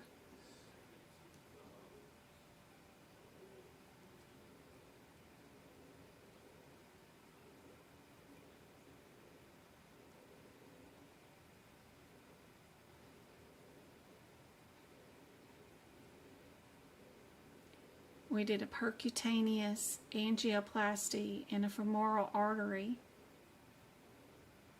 We also did a percutaneous angioplasty in a tibia, right?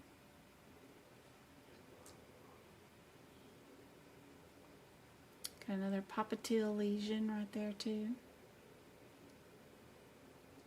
So we went under the skin near the femoral artery and dealt with those lesions. We also went under the skin again near the popliteal lesions and took care of that. Two distinct procedures.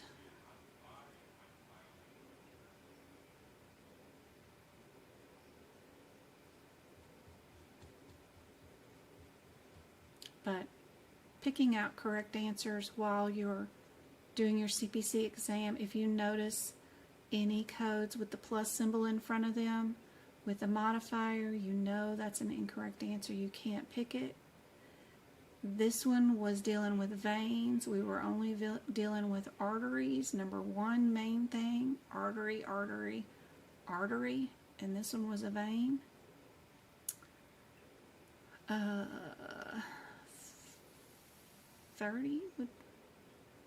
What did we do with these?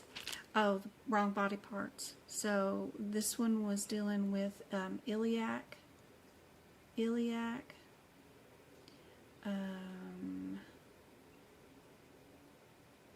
Yeah, we know we're not vessels. We know we're not iliac. And you would not bill this one with that modifier because there's a plus symbol in front of that one. So your only available answer it could be is, of course, B. Oof. All that writing on it.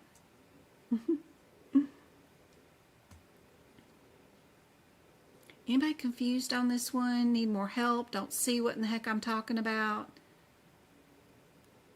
Are y'all good?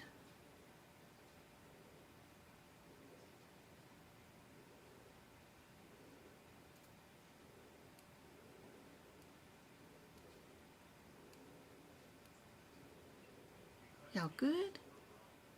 Maybe. Everybody leave.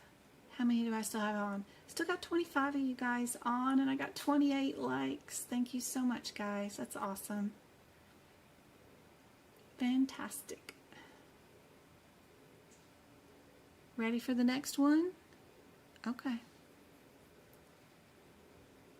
Which two are you going to keep?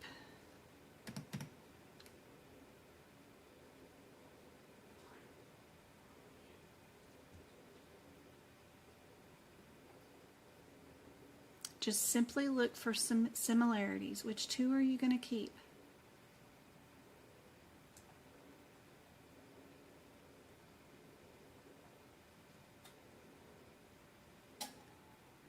Yep, B and C, that's it. Go look at your differences before you look at your question. See what your differences are between these two codes. Pick one of them and move on with your next question. Get me a tea bag. Oh, Lord.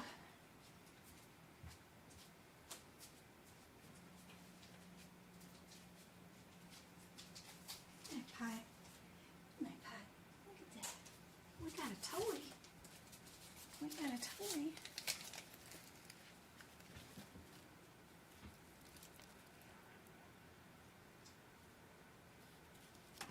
Anybody else like Earl Grey tea? I like the Earl Grey.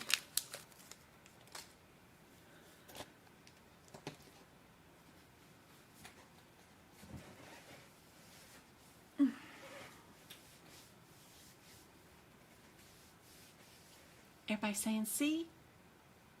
Good job. Correct.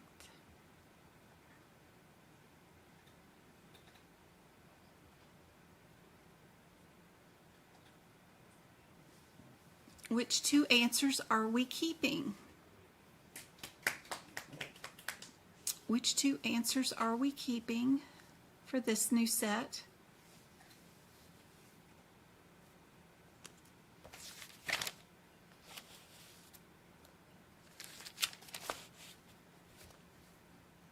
B and D, yep. And our next step is to go look at that code, see if it includes radiology or not. If it does not include it, then we're going to add it. If we did it, I think we did, fluoroscope. And if it does already include it, then we will not add it.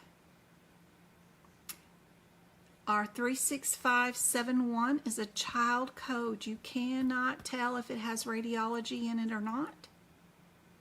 Where do you have to go to find out if it includes radiology or not?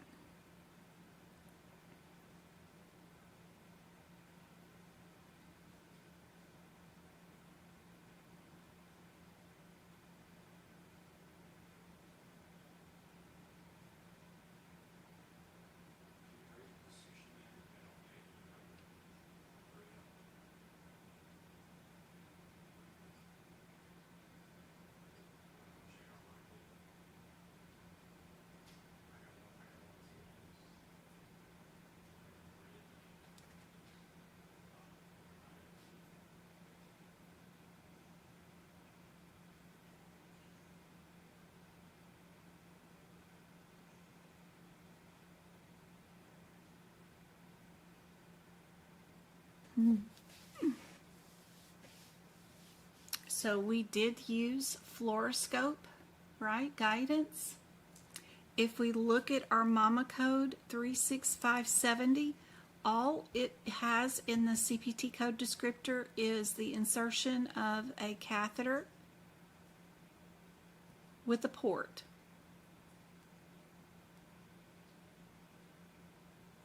That's it. It does not say anything about radiology guidance. Now, some of the codes up above here, like 36572, you can see that they're different. That's an insertion of a central catheter, and it says including all image guidance, image documentation, and all associated supervision and interpretation, right? It's mama and its child. Those include radiology. But this lowly one down here, number 70, it doesn't have anything in there about radiology. How weird. When the one above it does.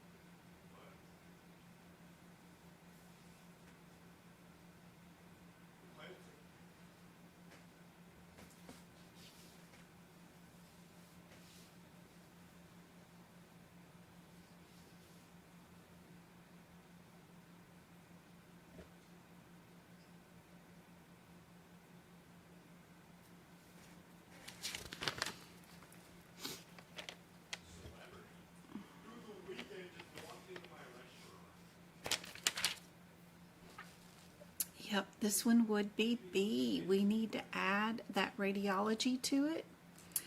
What I've done is written underneath my 70 right here. It says okay to add 77001-26 if fluoroscope used. So I have that in my notes. But the one up here, you would not use any additional radiology codes. Just crazy. But yes, B is your answer for this one. Good job. All right.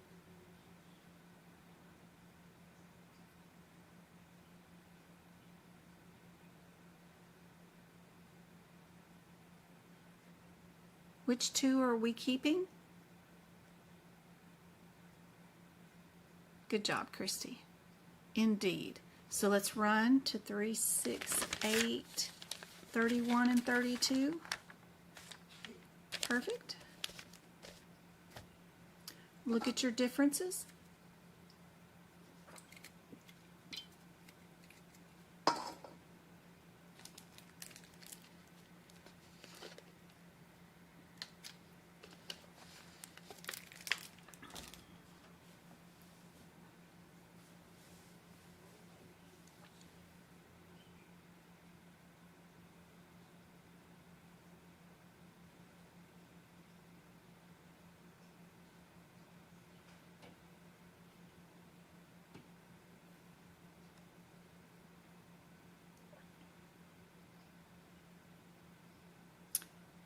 (31) is without a revision. This one does include a revision, which is in R32, which is RB, right? Perfect. Good job.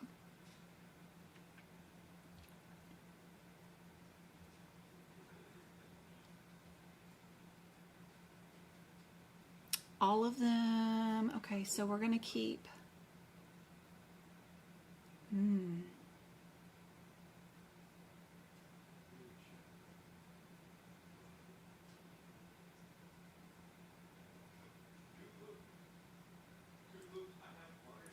would we bill 3 codes, 2 codes, 3 codes, 2? We'll get rid of D because it starts with the 46. We'll keep all of our 45s. And then if I was a betting woman, I would pick B because it's only 2 codes. And then move on to my next question. What do you guys think is the answer?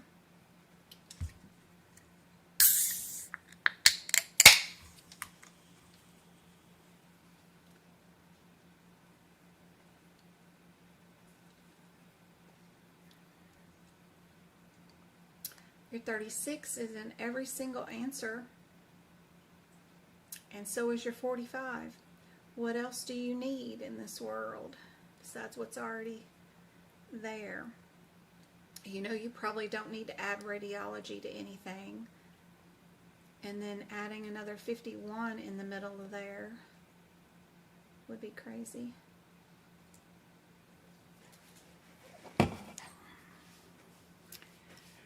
Yep.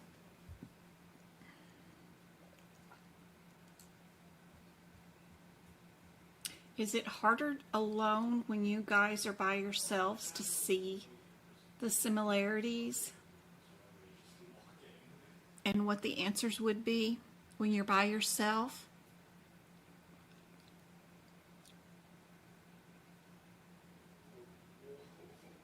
Yeah. Take it one thing at a time. Where are your similarities here? Right?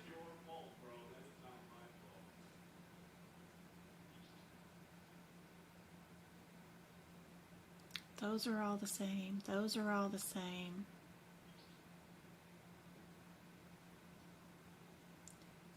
Get rid of your A. Get rid of your D.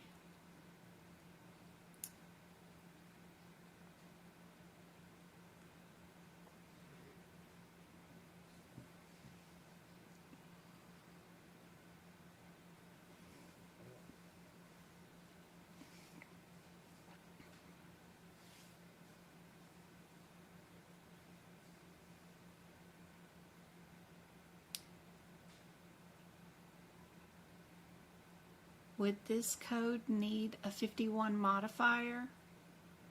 Would these codes not need modifiers?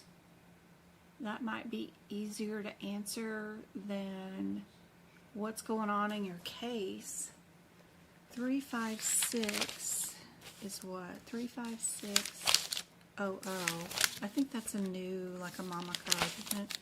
35600.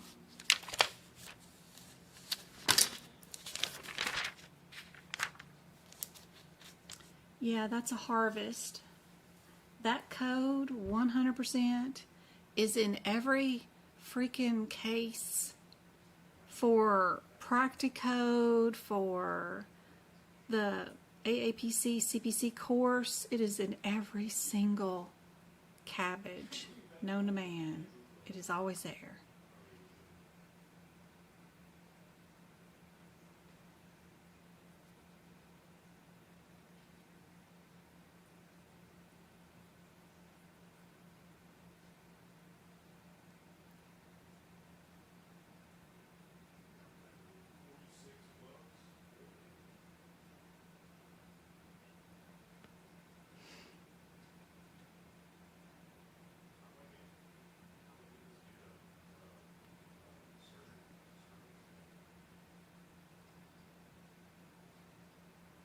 It's supposed to be modifier 51 exempt. I wonder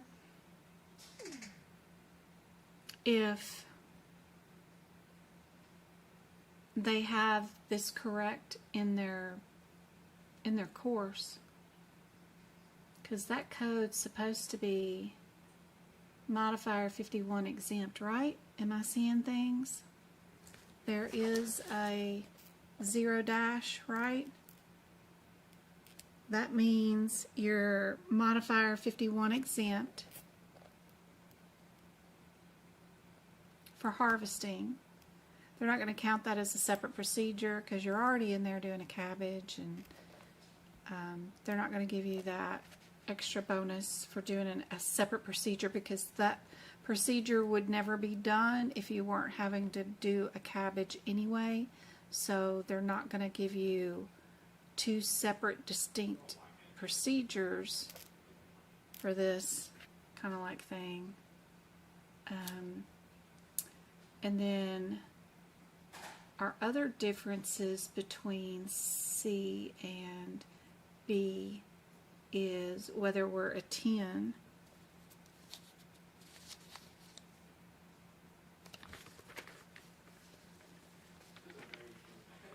You're still eating fajitas? Oh, wonderful. I want some fajitas.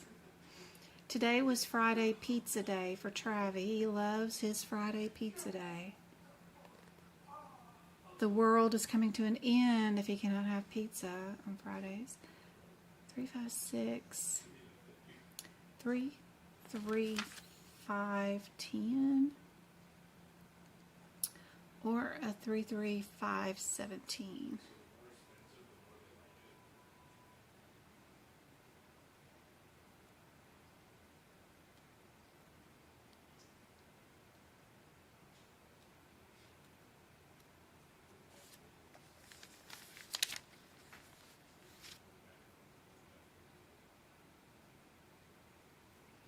Yeah, I think they have this one wrong.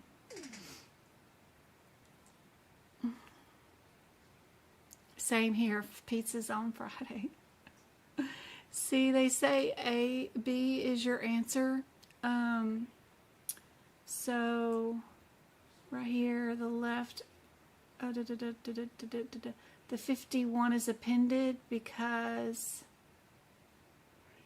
they are additional procedures in the same, but I think they've got that wrong. It's got the little symbol in front of it saying it's modifier 51 exempt.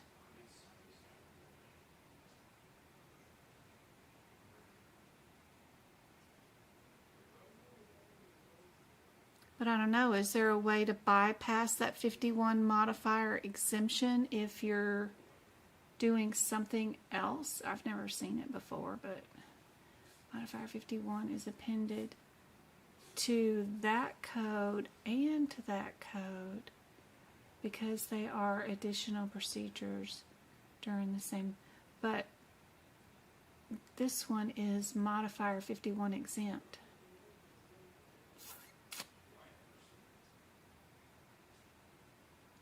Yeah, we know the 17 is an add-on code, and that makes it modifier exempt, but so is our 35600.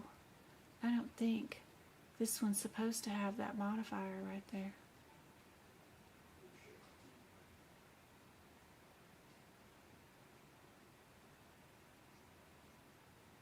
But they made that the only difference in this exam question, besides the front code right here, you know, like, yeah.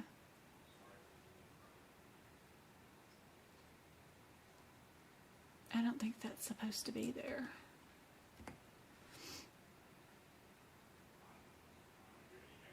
Because it's exempt from everything inside the course.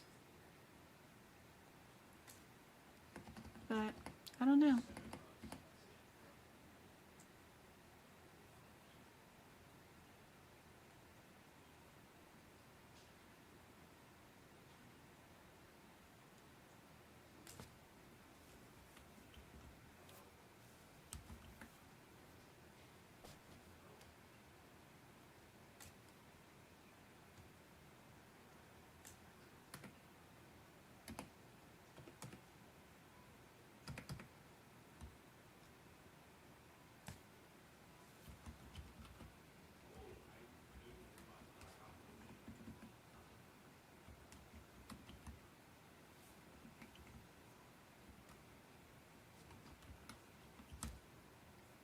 I don't know. I'll submit this to AAPC and see if they don't change their question around, but I don't think we're supposed to have a modifier on that one either. But B still is the correct answer. It's just I think they've got an error in it. It's hard to keep a set of questions correct, for sure. It involves humans, and humans make errors all the time, so I know I do.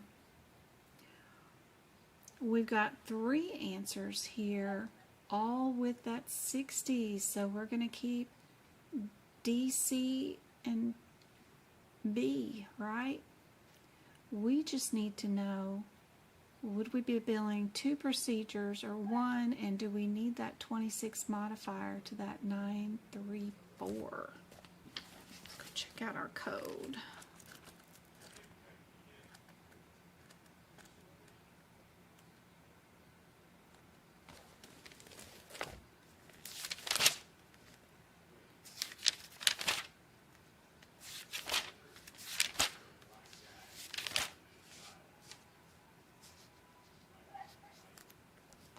It is a child code. You can't do nothing with it. Where's its mama?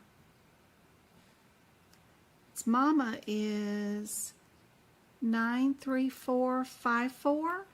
What is she? She is a catheter placement, coronary artery, coronary angio, including intra-procedural injections for coronary angioplasty, imaging, supervising, and interpretation.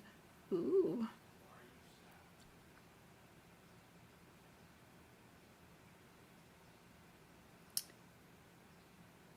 And then 60 does right and left catheterization, including intra-procedural injection of the left ventricle.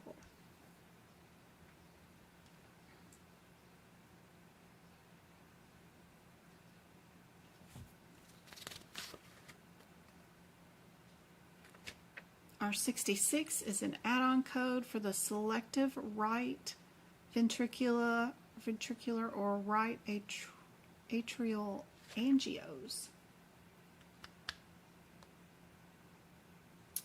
We did the angio of the right atrium, so we do get to use an add-on code. Don't need a modifier for it. Our 65 add-on code is for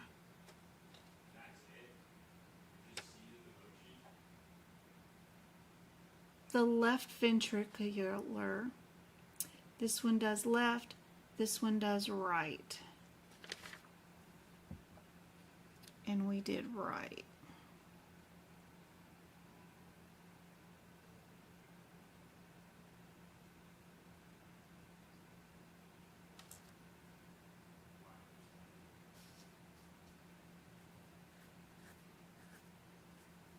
Because all 60 is an injection and imaging, right? There's our injections. But our add-on code is for the angio. One angio is for the right and one is for the left.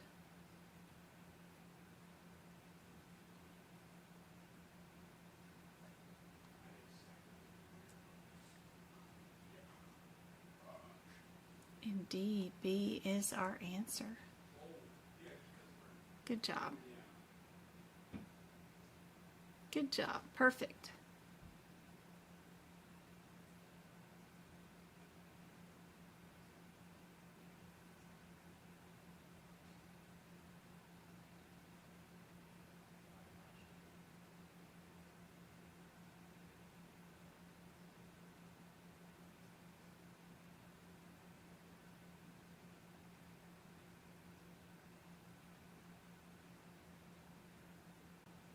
We've got the 2 listed twice, and then we've got the 1 listed twice, and then we got the 5 listed twice. So they're just messing with us. I don't know. Let's go the first one in numerical sequence. 36901. What is that?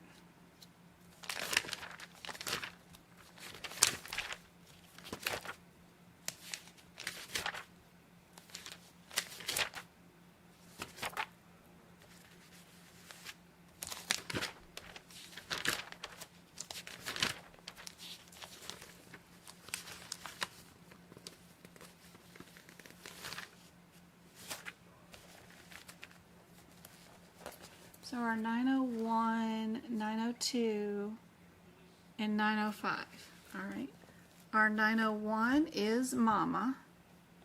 Our 902 includes the balloon angioplasty. And then 05 includes, is it dialysis? No, they all do. Okay. And then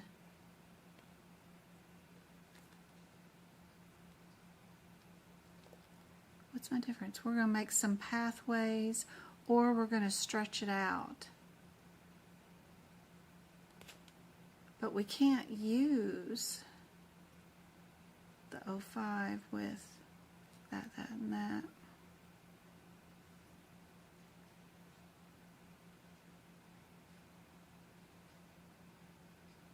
Are we doing diagnostic, or are we removing a blood clot? Why are we doing this?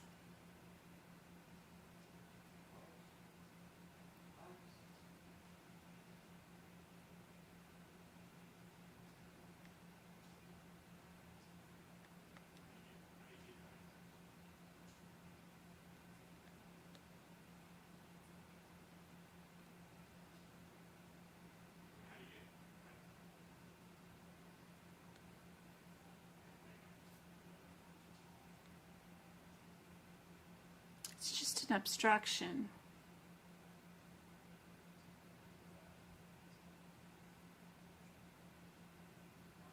In the venous hemostasis, where they took and sewed the 2 tubes together so the catheter can run into the venous.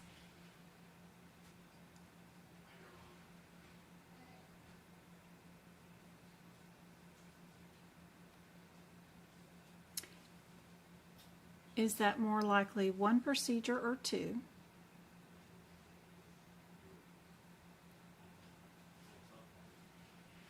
Would you bill a mama and a child together without a modifier?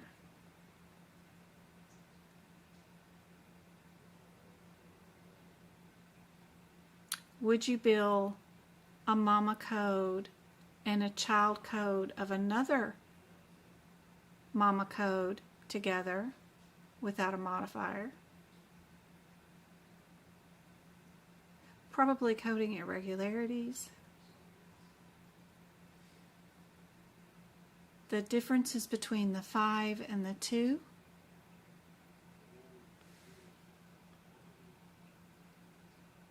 Is one is mechanical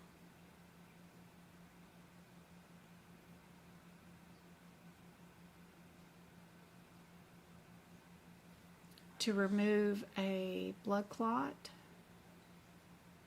That one's mechanical for a blood clot.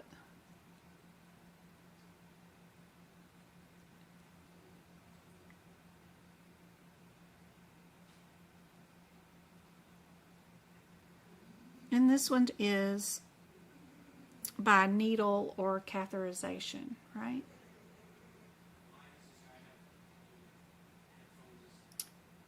PTA,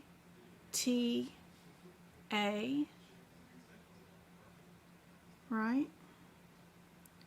Percutaneous or direct puncture, catheter placement,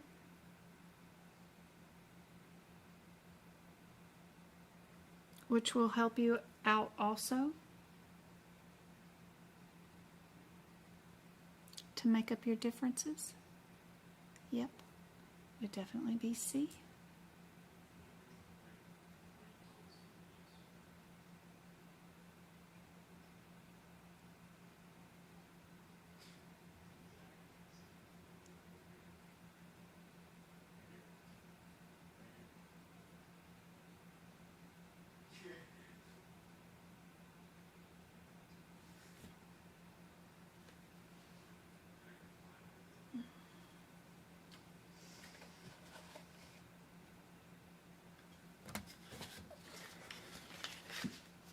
What do you think about this one?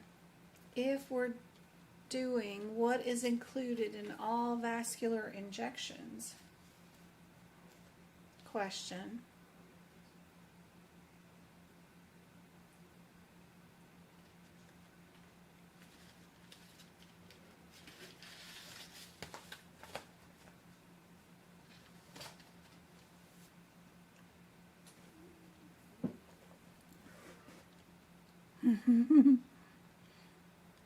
Christy's guessing D. Why guess?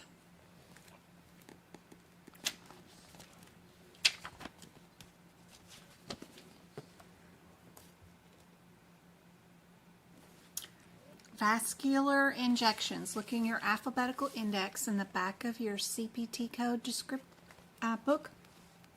Go to the word vascular in alphabetical order and injections. It tells you one code to go to, 36299. Go to 36299. It's an unlisted procedure of a vascular injection. Well, is that helpful? Let's go back to our header of our CPT codes right before we code this section and see what we can find. We get our blue header that says the words vascular injection procedures, and then here is our definition right in front of it, and it tells you all that it includes. A selective vascular injection, or it says it includes all necessary local anesthesia, introduction needles, catheter, and all that stuff. Right there, right before it. Don't forget that right before you code a set of codes, they'll have something that'll tell you about what's going on, what's included, what's not included, what you can add, what you can't add, that kind of stuff. But there's where your answer is, right before that code of 36299 that we found in the back of the alphabetical index when you looked up the word vascular injection. Very cool, right?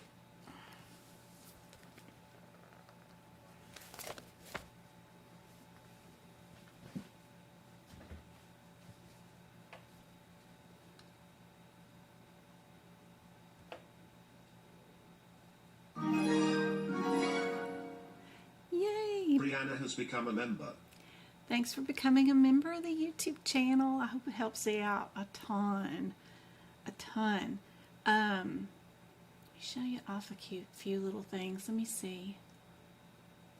Go over here. Where's YouTube? Where am I at? Okay. And then go here and go there and go there and go here. Yeah. So if you're in the YouTube channel, this is sort of like what it looks like on the main page. So right here, you've got home, videos, shorts, live, podcast, playlist, post, membership, and store. If you go over to shorts, you've got a list of a bunch of practice exam questions that are just in like 10-second videos that you can practice. Work on your speed. If you go to the lives, that'll be all the old live lessons, like today is 6/6, so that's recording right here. But the last time I went live, which was on Monday, its live is right before it, the 6/2, the 5/20, 5/19, all those kind of things. And there's like 3 years worth of those or more right there. If you go to the podcast, I now have 3 of them. The first one is the evaluation and management, where I'm reading out all the front guidelines and telling you what it means in layman's terms. Then I've got the ICD-10 guidelines, and then I'm starting a new one where I'm doing the whole course, where I'm just reading out the course. And, you know, it's just, even if you're just listening to, like, see, there's nothing but birds and ocean waves and stuff as far as the picture goes, but it's 15 minutes of me talking about the business of medicine. Who are medical coders? What's the most important things that they cover on the certification exam that you need to know? What type of positions can medical coders have? What are the differences between the physicians? Cool stuff like that. So, and then my second video, which is rendering right now, which I'm fixing to post, will have the differences between fraud and abuse and all that other stuff. But the key part is when you go into these groups of videos, instead of clicking on the picture, be sure to go down and click on view full playlist or view full whatever. That way you can pick out which video you want to see, right? If you want to listen to part 1, it's down here, you know, part 2, part 3, part 4, whatever. That way you can listen to them in order instead of it picking out which way you want to read it or listen to them. The other one that I've got is the playlist, which is cool. It's got a lot of different playlists, like if you wanted to just listen to musculoskeletal sections or anesthesia sections, you can do that. The coolest ones, of course, are the workshops where you can go in and be sure and pick on the bottom sentence that says view full playlist. That way you can pick out which one you want to watch.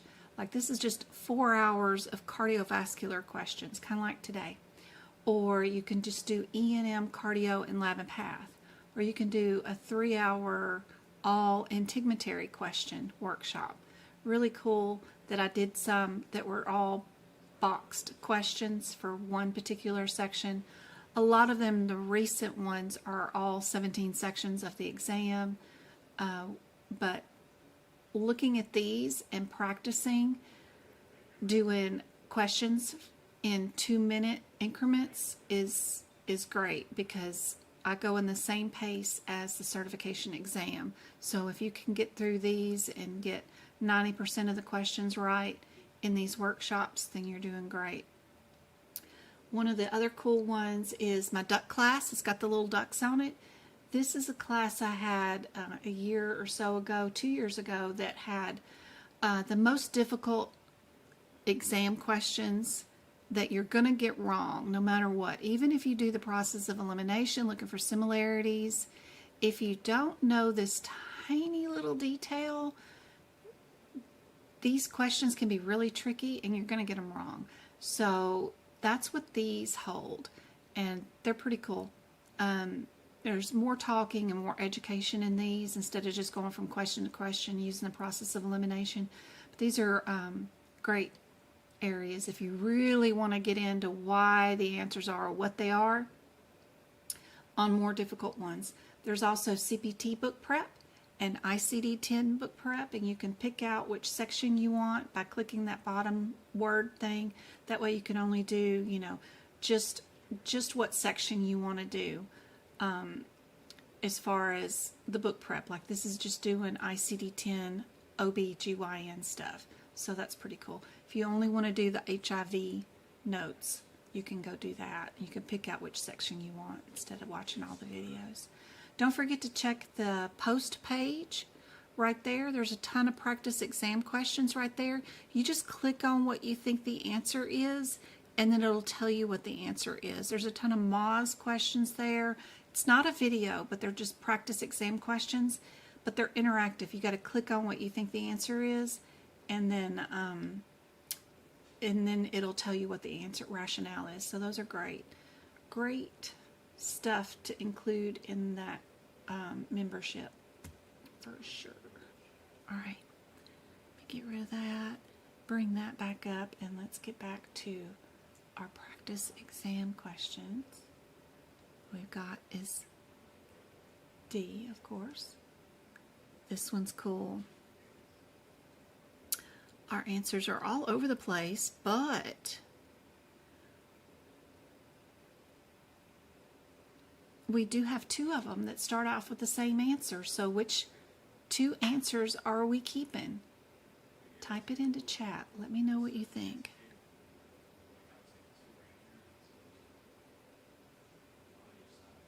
Aw, kids are yelling. I know, my kids are home for the summer. A and D, right? You just need to know whether you can add the 26 modifier to it or not, right? And look at the words appear in your question. Only, supervision, and interpretation. If we go look at our Category 3 code 007, sometimes these are hard to find because these numbers start over again. Just because you don't find it in one section, if you go to 007 and it's not there, it may be in another section because 007 will start over again. Like, there's probably two of those somewhere around there. Like, I've got 05, whatever, right here, but then I've got 005 back here again. Sometimes they start over again, so don't stress if you can't find it, just keep looking. 0075T right here.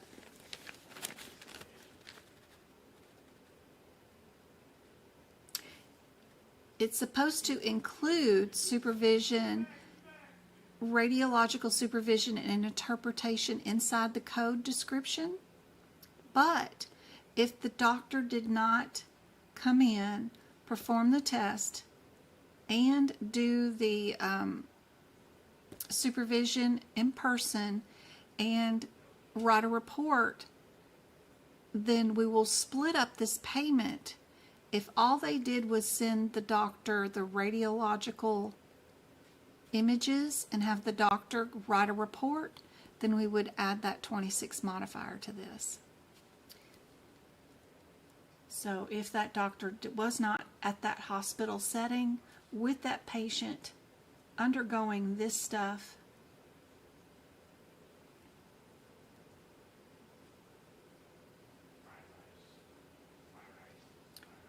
this physician only did the radiological part, which is watching the films and gave an interpretation. They probably did not place the catheter or put the stent in. They only told them if they did a good job or not. Yeah, so check for the words only, and that would make D your answer. Yep.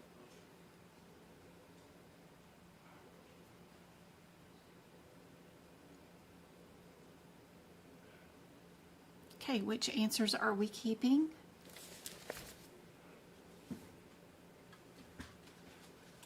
What do you guys think?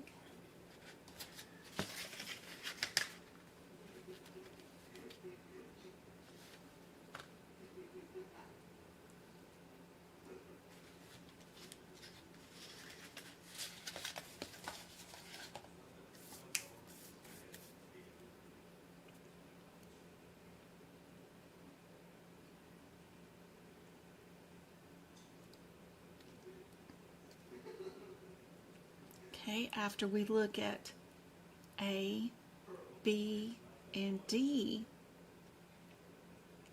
then what else are we going to do? We've got our 14, 14, and 14, but two of them have the 59 modifier, and one of them has an LT modifier.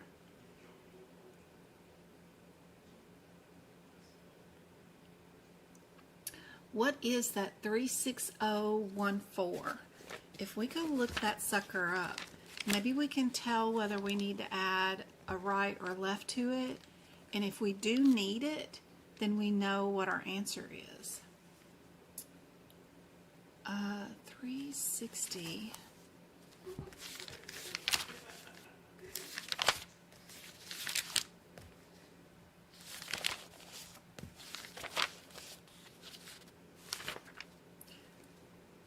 $360.14.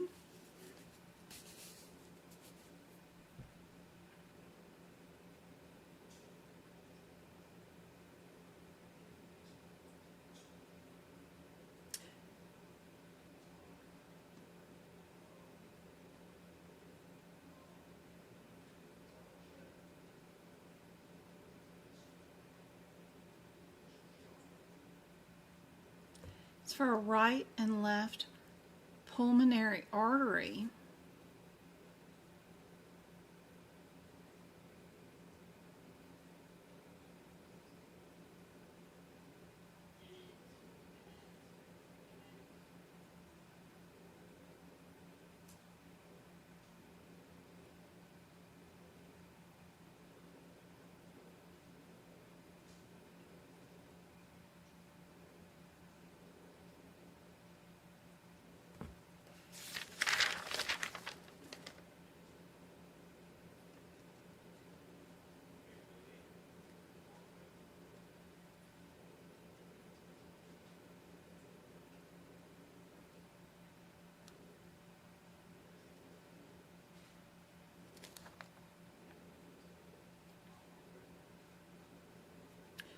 If we're adding it to another catheter, which is our 15, those are two parent codes together, right? We've got a selective catheter placement, one in a segmental pulmonary artery and one in a left or right pulmonary artery.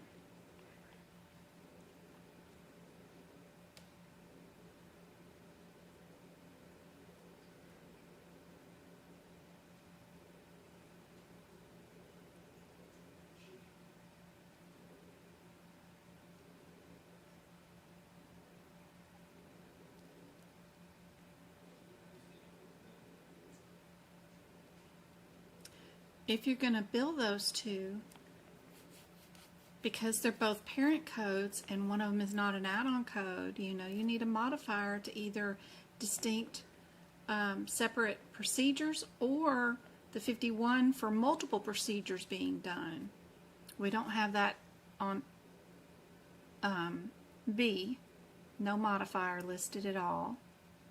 So you need that.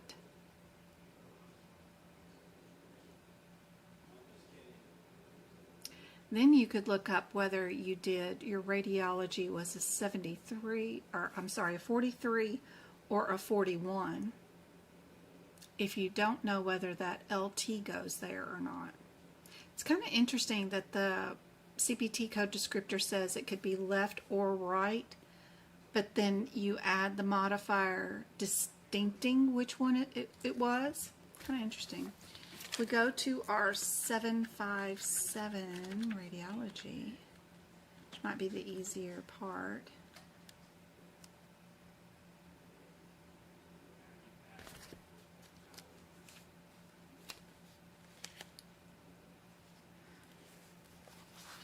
43 versus a 41, what's our differences? One of them is unilateral and one of them is bilateral.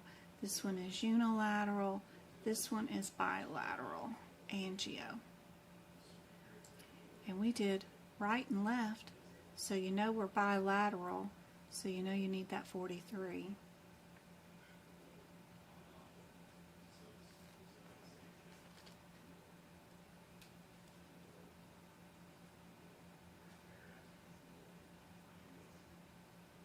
We added on the additional add-on code of the 74 for each additional vessel studied afterwards.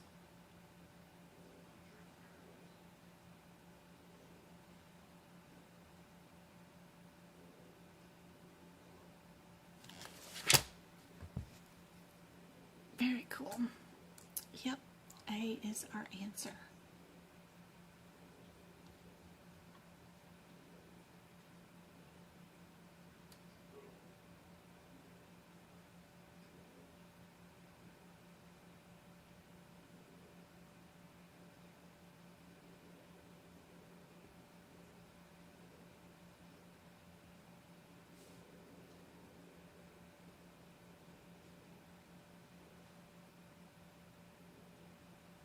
Got another case. Ooh, a long one. We'll ignore all that. We don't read nothing on cases. Lord, another one of those, whether we're in the, whether we did a main or not, right?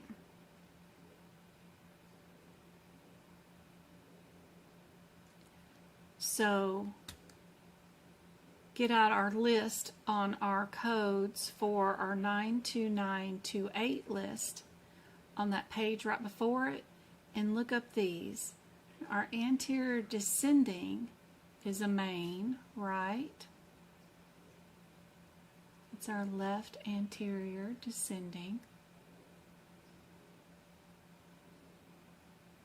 We also did right coronary artery. Isn't that another main? We go to our 929, where is that? 929.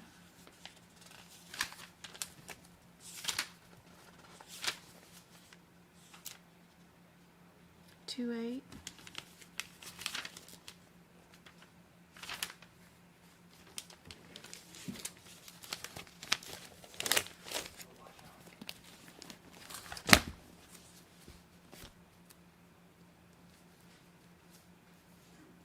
Our mains,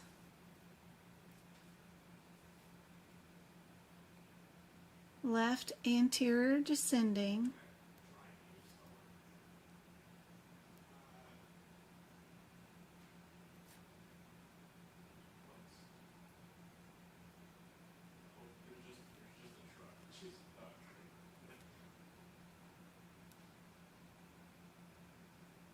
and our proximal, mid, distal coronary artery branches. Also the right coronary arteries.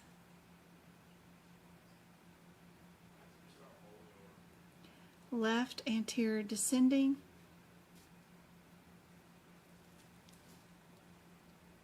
Left anterior descending. And our major coronary artery.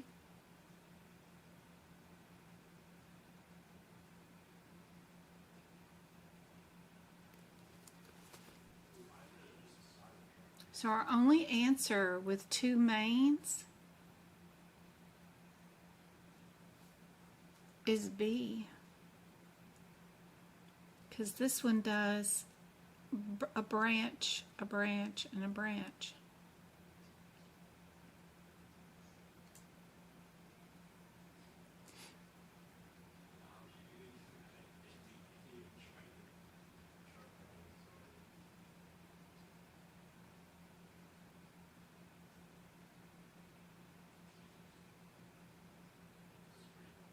Right common,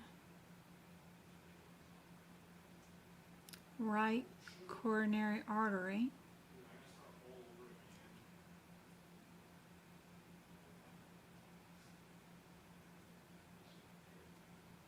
Right coronary artery.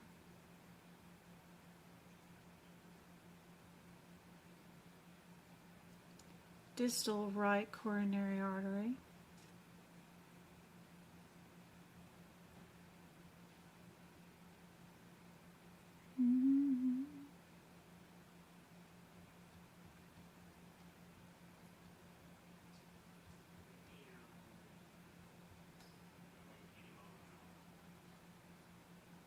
And they did a left anterior descending stent and in the right coronary artery.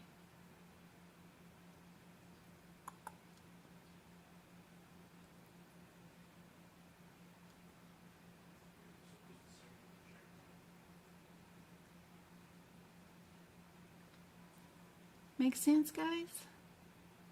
Sorta like mud?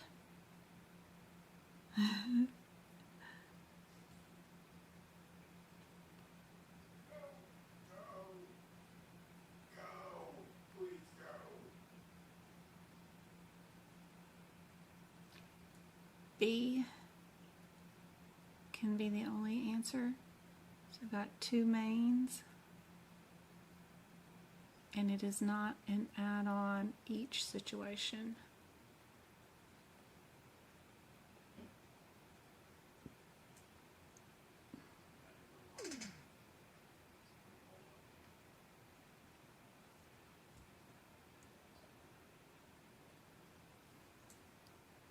It's the longer questions for sure. Yeah, I just ignore it. Try my best to ignore it.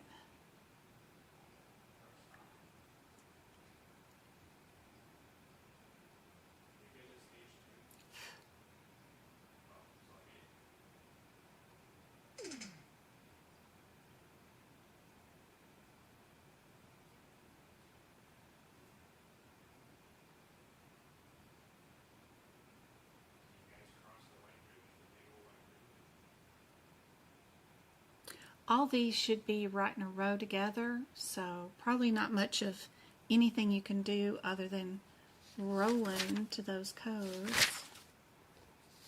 933s. 93303.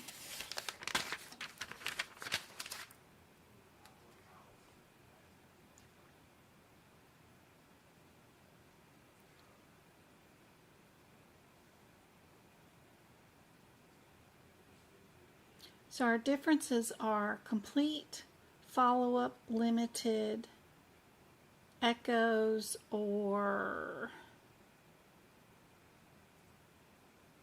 echoes.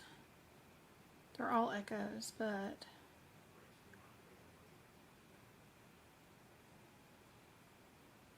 (2D, 3D, that kind of stuff. So where was ours? Ours was congenital, number 1.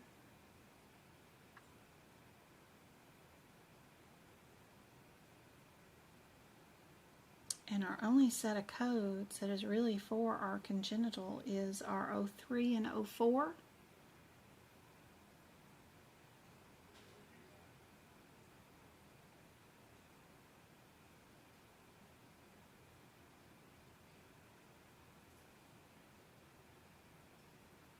Yep, A is correct. Good job. Perfect. What about this one?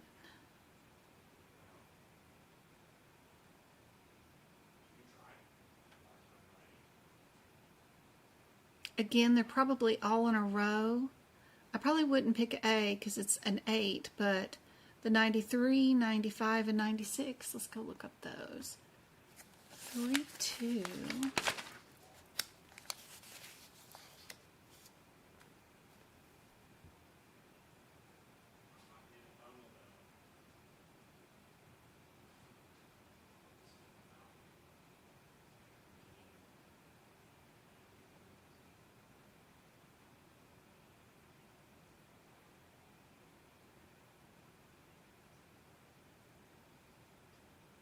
93, 95, and 96. 95 and 96 are children codes to our 94.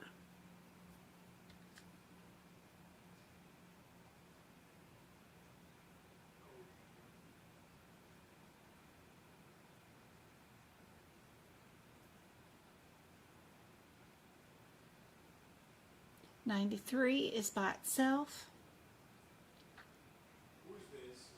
94 is your mama code to 95 and 96.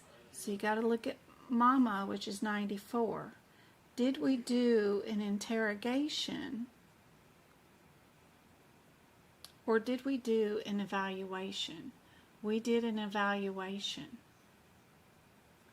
So the only code that has evaluation on it, right? Yeah, is D. I have to prep some codes for tomorrow. One of my course students asked for 4 hours tomorrow of nothing but process of elimination questions. 100%, that's all they want. So like 4 hours, okay. So if you guys are game, I will make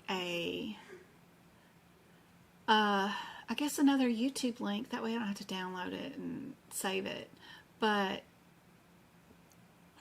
I don't know if I should make it Zoom or if I should make it YouTube. It's kind of nice to have people talking in the Zoom, and then that way nobody has to type anything. Y'all can just holler out what you guys think the answer is with the process of elimination. But I gotta go prep those questions for tomorrow. If anybody wants to come do some process of elimination and just questions solely based off of doing that for their certification exam. I'll try to find a bunch of them that have like a bunch of codes in them, like 5 codes per question per answer, you know, and we can do the process of elimination for a bunch of codes. I don't know if I'll last a whole 4 hours, but we can sure try. If anybody wants to do it, you like Zoom? Yeah. Y'all want to do Zoom?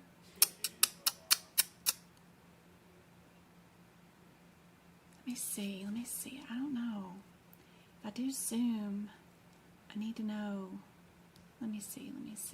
What can I do on my website? How do I do this? Let's see. All right. Get rid of that. Let me see. Booking calendar. But can I book it with... Should have already... Okay, tomorrow's the 7th. So if we do that one, class section, but I want it to be like... Okay, so I gotta go make a thing for it. Okay, discharge classes. Okay, so booking list is... Nope, wrong one. Booking... What do I call this? Booking service. It's a booking service. Let me add a new service. Okay, so we're going to do start from scratch. A booking service. What are we going to call this? We're going to call this...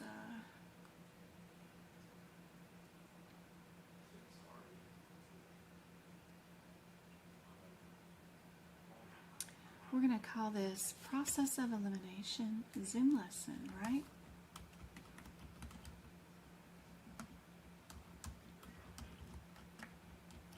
Zoom shout out.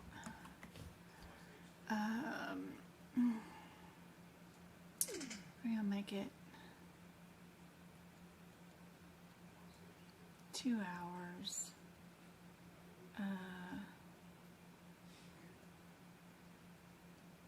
free class, video conference. Yep, that right there. Staff will be me. Oops. Is that right? Okay, I put Jen down. And booking policies, booking request, automatically accept bookings when available.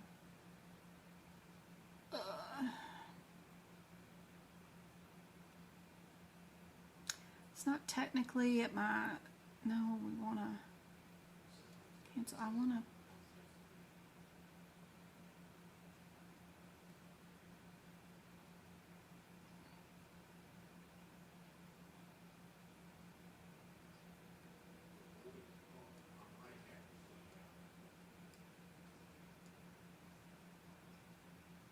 there we go. Online meetup. Okay, save. Sorry guys, hang out with me just one more second. Okay, I just made this. It's going to be free for everybody. And then let me add it to the calendar for tomorrow. So if you guys go to my website, Medical Coding by June, and go to tomorrow, block. Where's it at?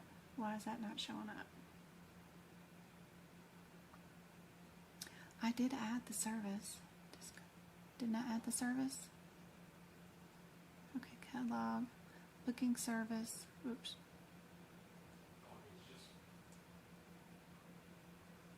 Free, show availability.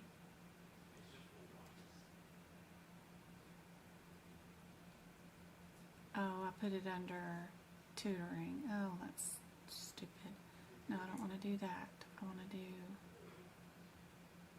Okay, get rid of that. And save. Okay, but I want to put... I don't want it to go there. I want it to go... It's not going to be... It's going to be... Why can I not make this a class?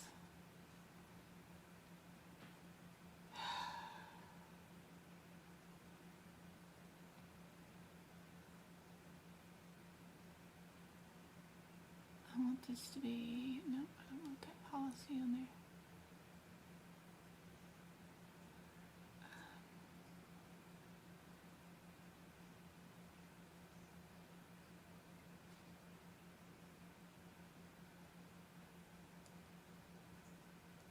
And a staff member.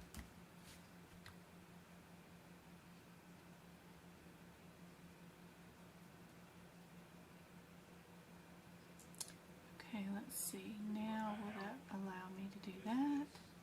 Show availability. There's no availability. Right.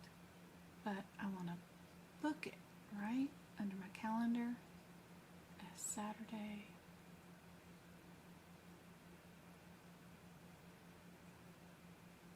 Class session. Why is this not listed as a service?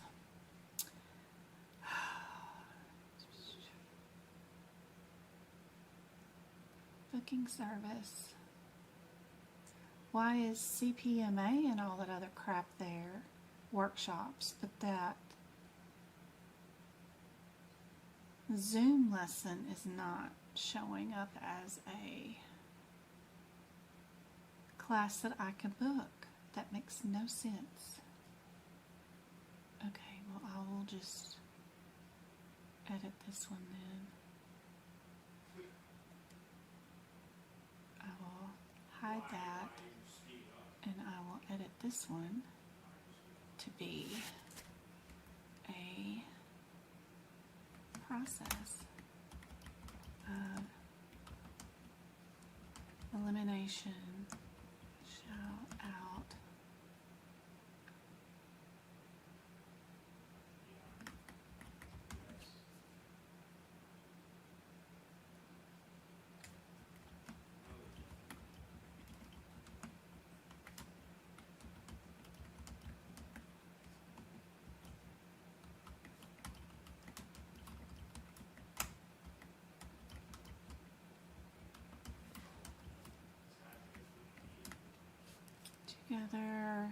$99 per session. Fixed price, free for everybody. Meet up online. Yeah. Save. I think I kept putting it as something wrong, and then that. Save. And I need show on website, and then I need to add a session on tomorrow, 1 p.m. for 2 hours. Does not repeat. Save. Oh, let's go look at my website and see if it shows up. Let me edit. Home. Edit website.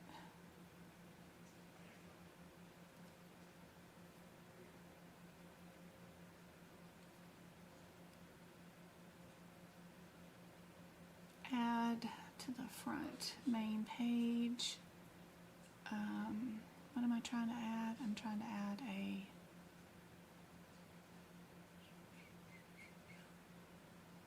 booking is what I'm trying to add. Yep. And there you go. Okay, let me move. Where are you at? I'll move you down here. There we go.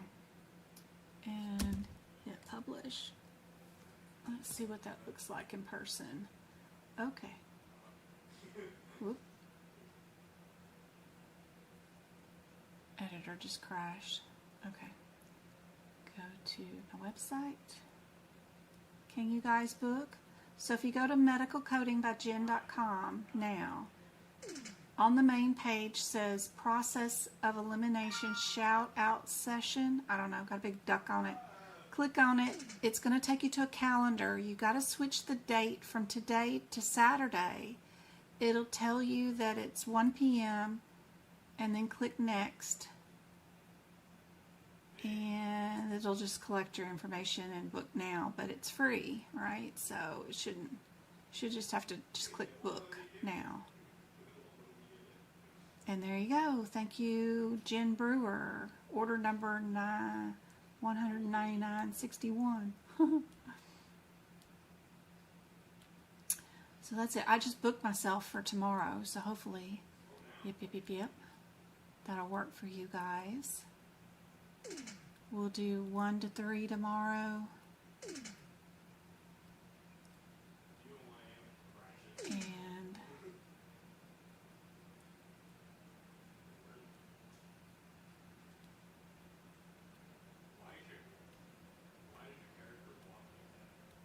yeah, and then let me go to my booking list. Is that it? No. Booking. What am I trying to do? Booking services. Shout it out. Oops, cancel.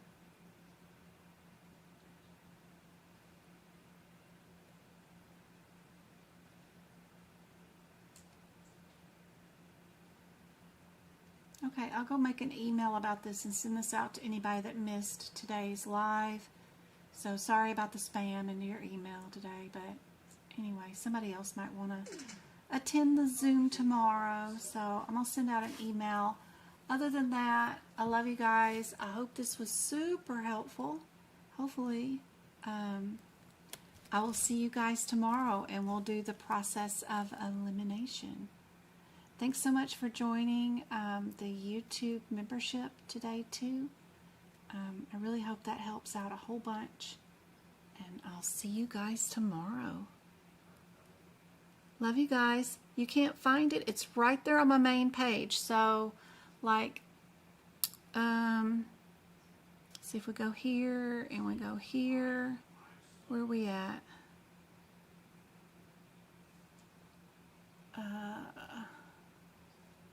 Go to medicalcodingbyjen.com. It's right there. I swear it is. Let's see.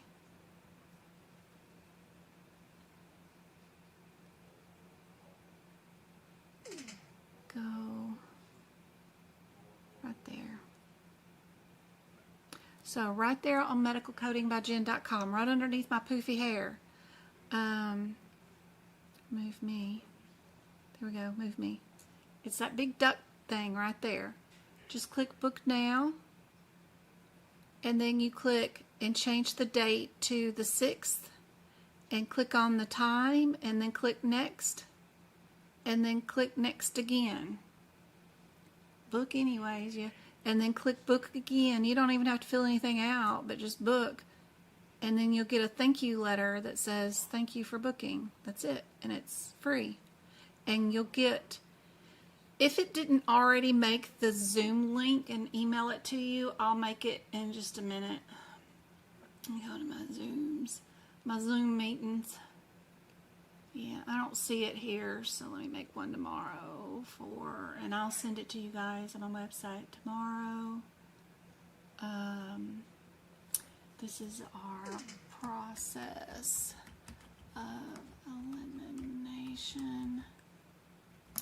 Shout out tomorrow. It's 1 o'clock. Arizona time zone. I don't know what time it is in your area, but right now it is 6:12 my time. So, you guys, I don't know what time it is in your area. And y'all don't join early because it starts recording the session and all that stuff. It goes crazy. So let me make y'all into waiting rooms so that you guys gotta wait in a waiting room so that it doesn't start the session early. Alright, is that right? We're gonna record the session and we're not going to allow you to join anytime. You got to join on time. But we'll put you in a waiting room. And then I'll start the meeting when it's the right time. So it's 6 p.m. Arizona time right now. Alright. Save. And copy the link. And then I'll go put that on my website. Yeah. I'll go put that on my website right now. So I hope this is helpful, guys. I will see you guys tomorrow. And if you've already booked, don't worry. It'll come with another email in just a minute with the new Zoom link, okay? Love you guys. I'll see you tomorrow. Aw, thanks, Daily. You're awesome. Good night.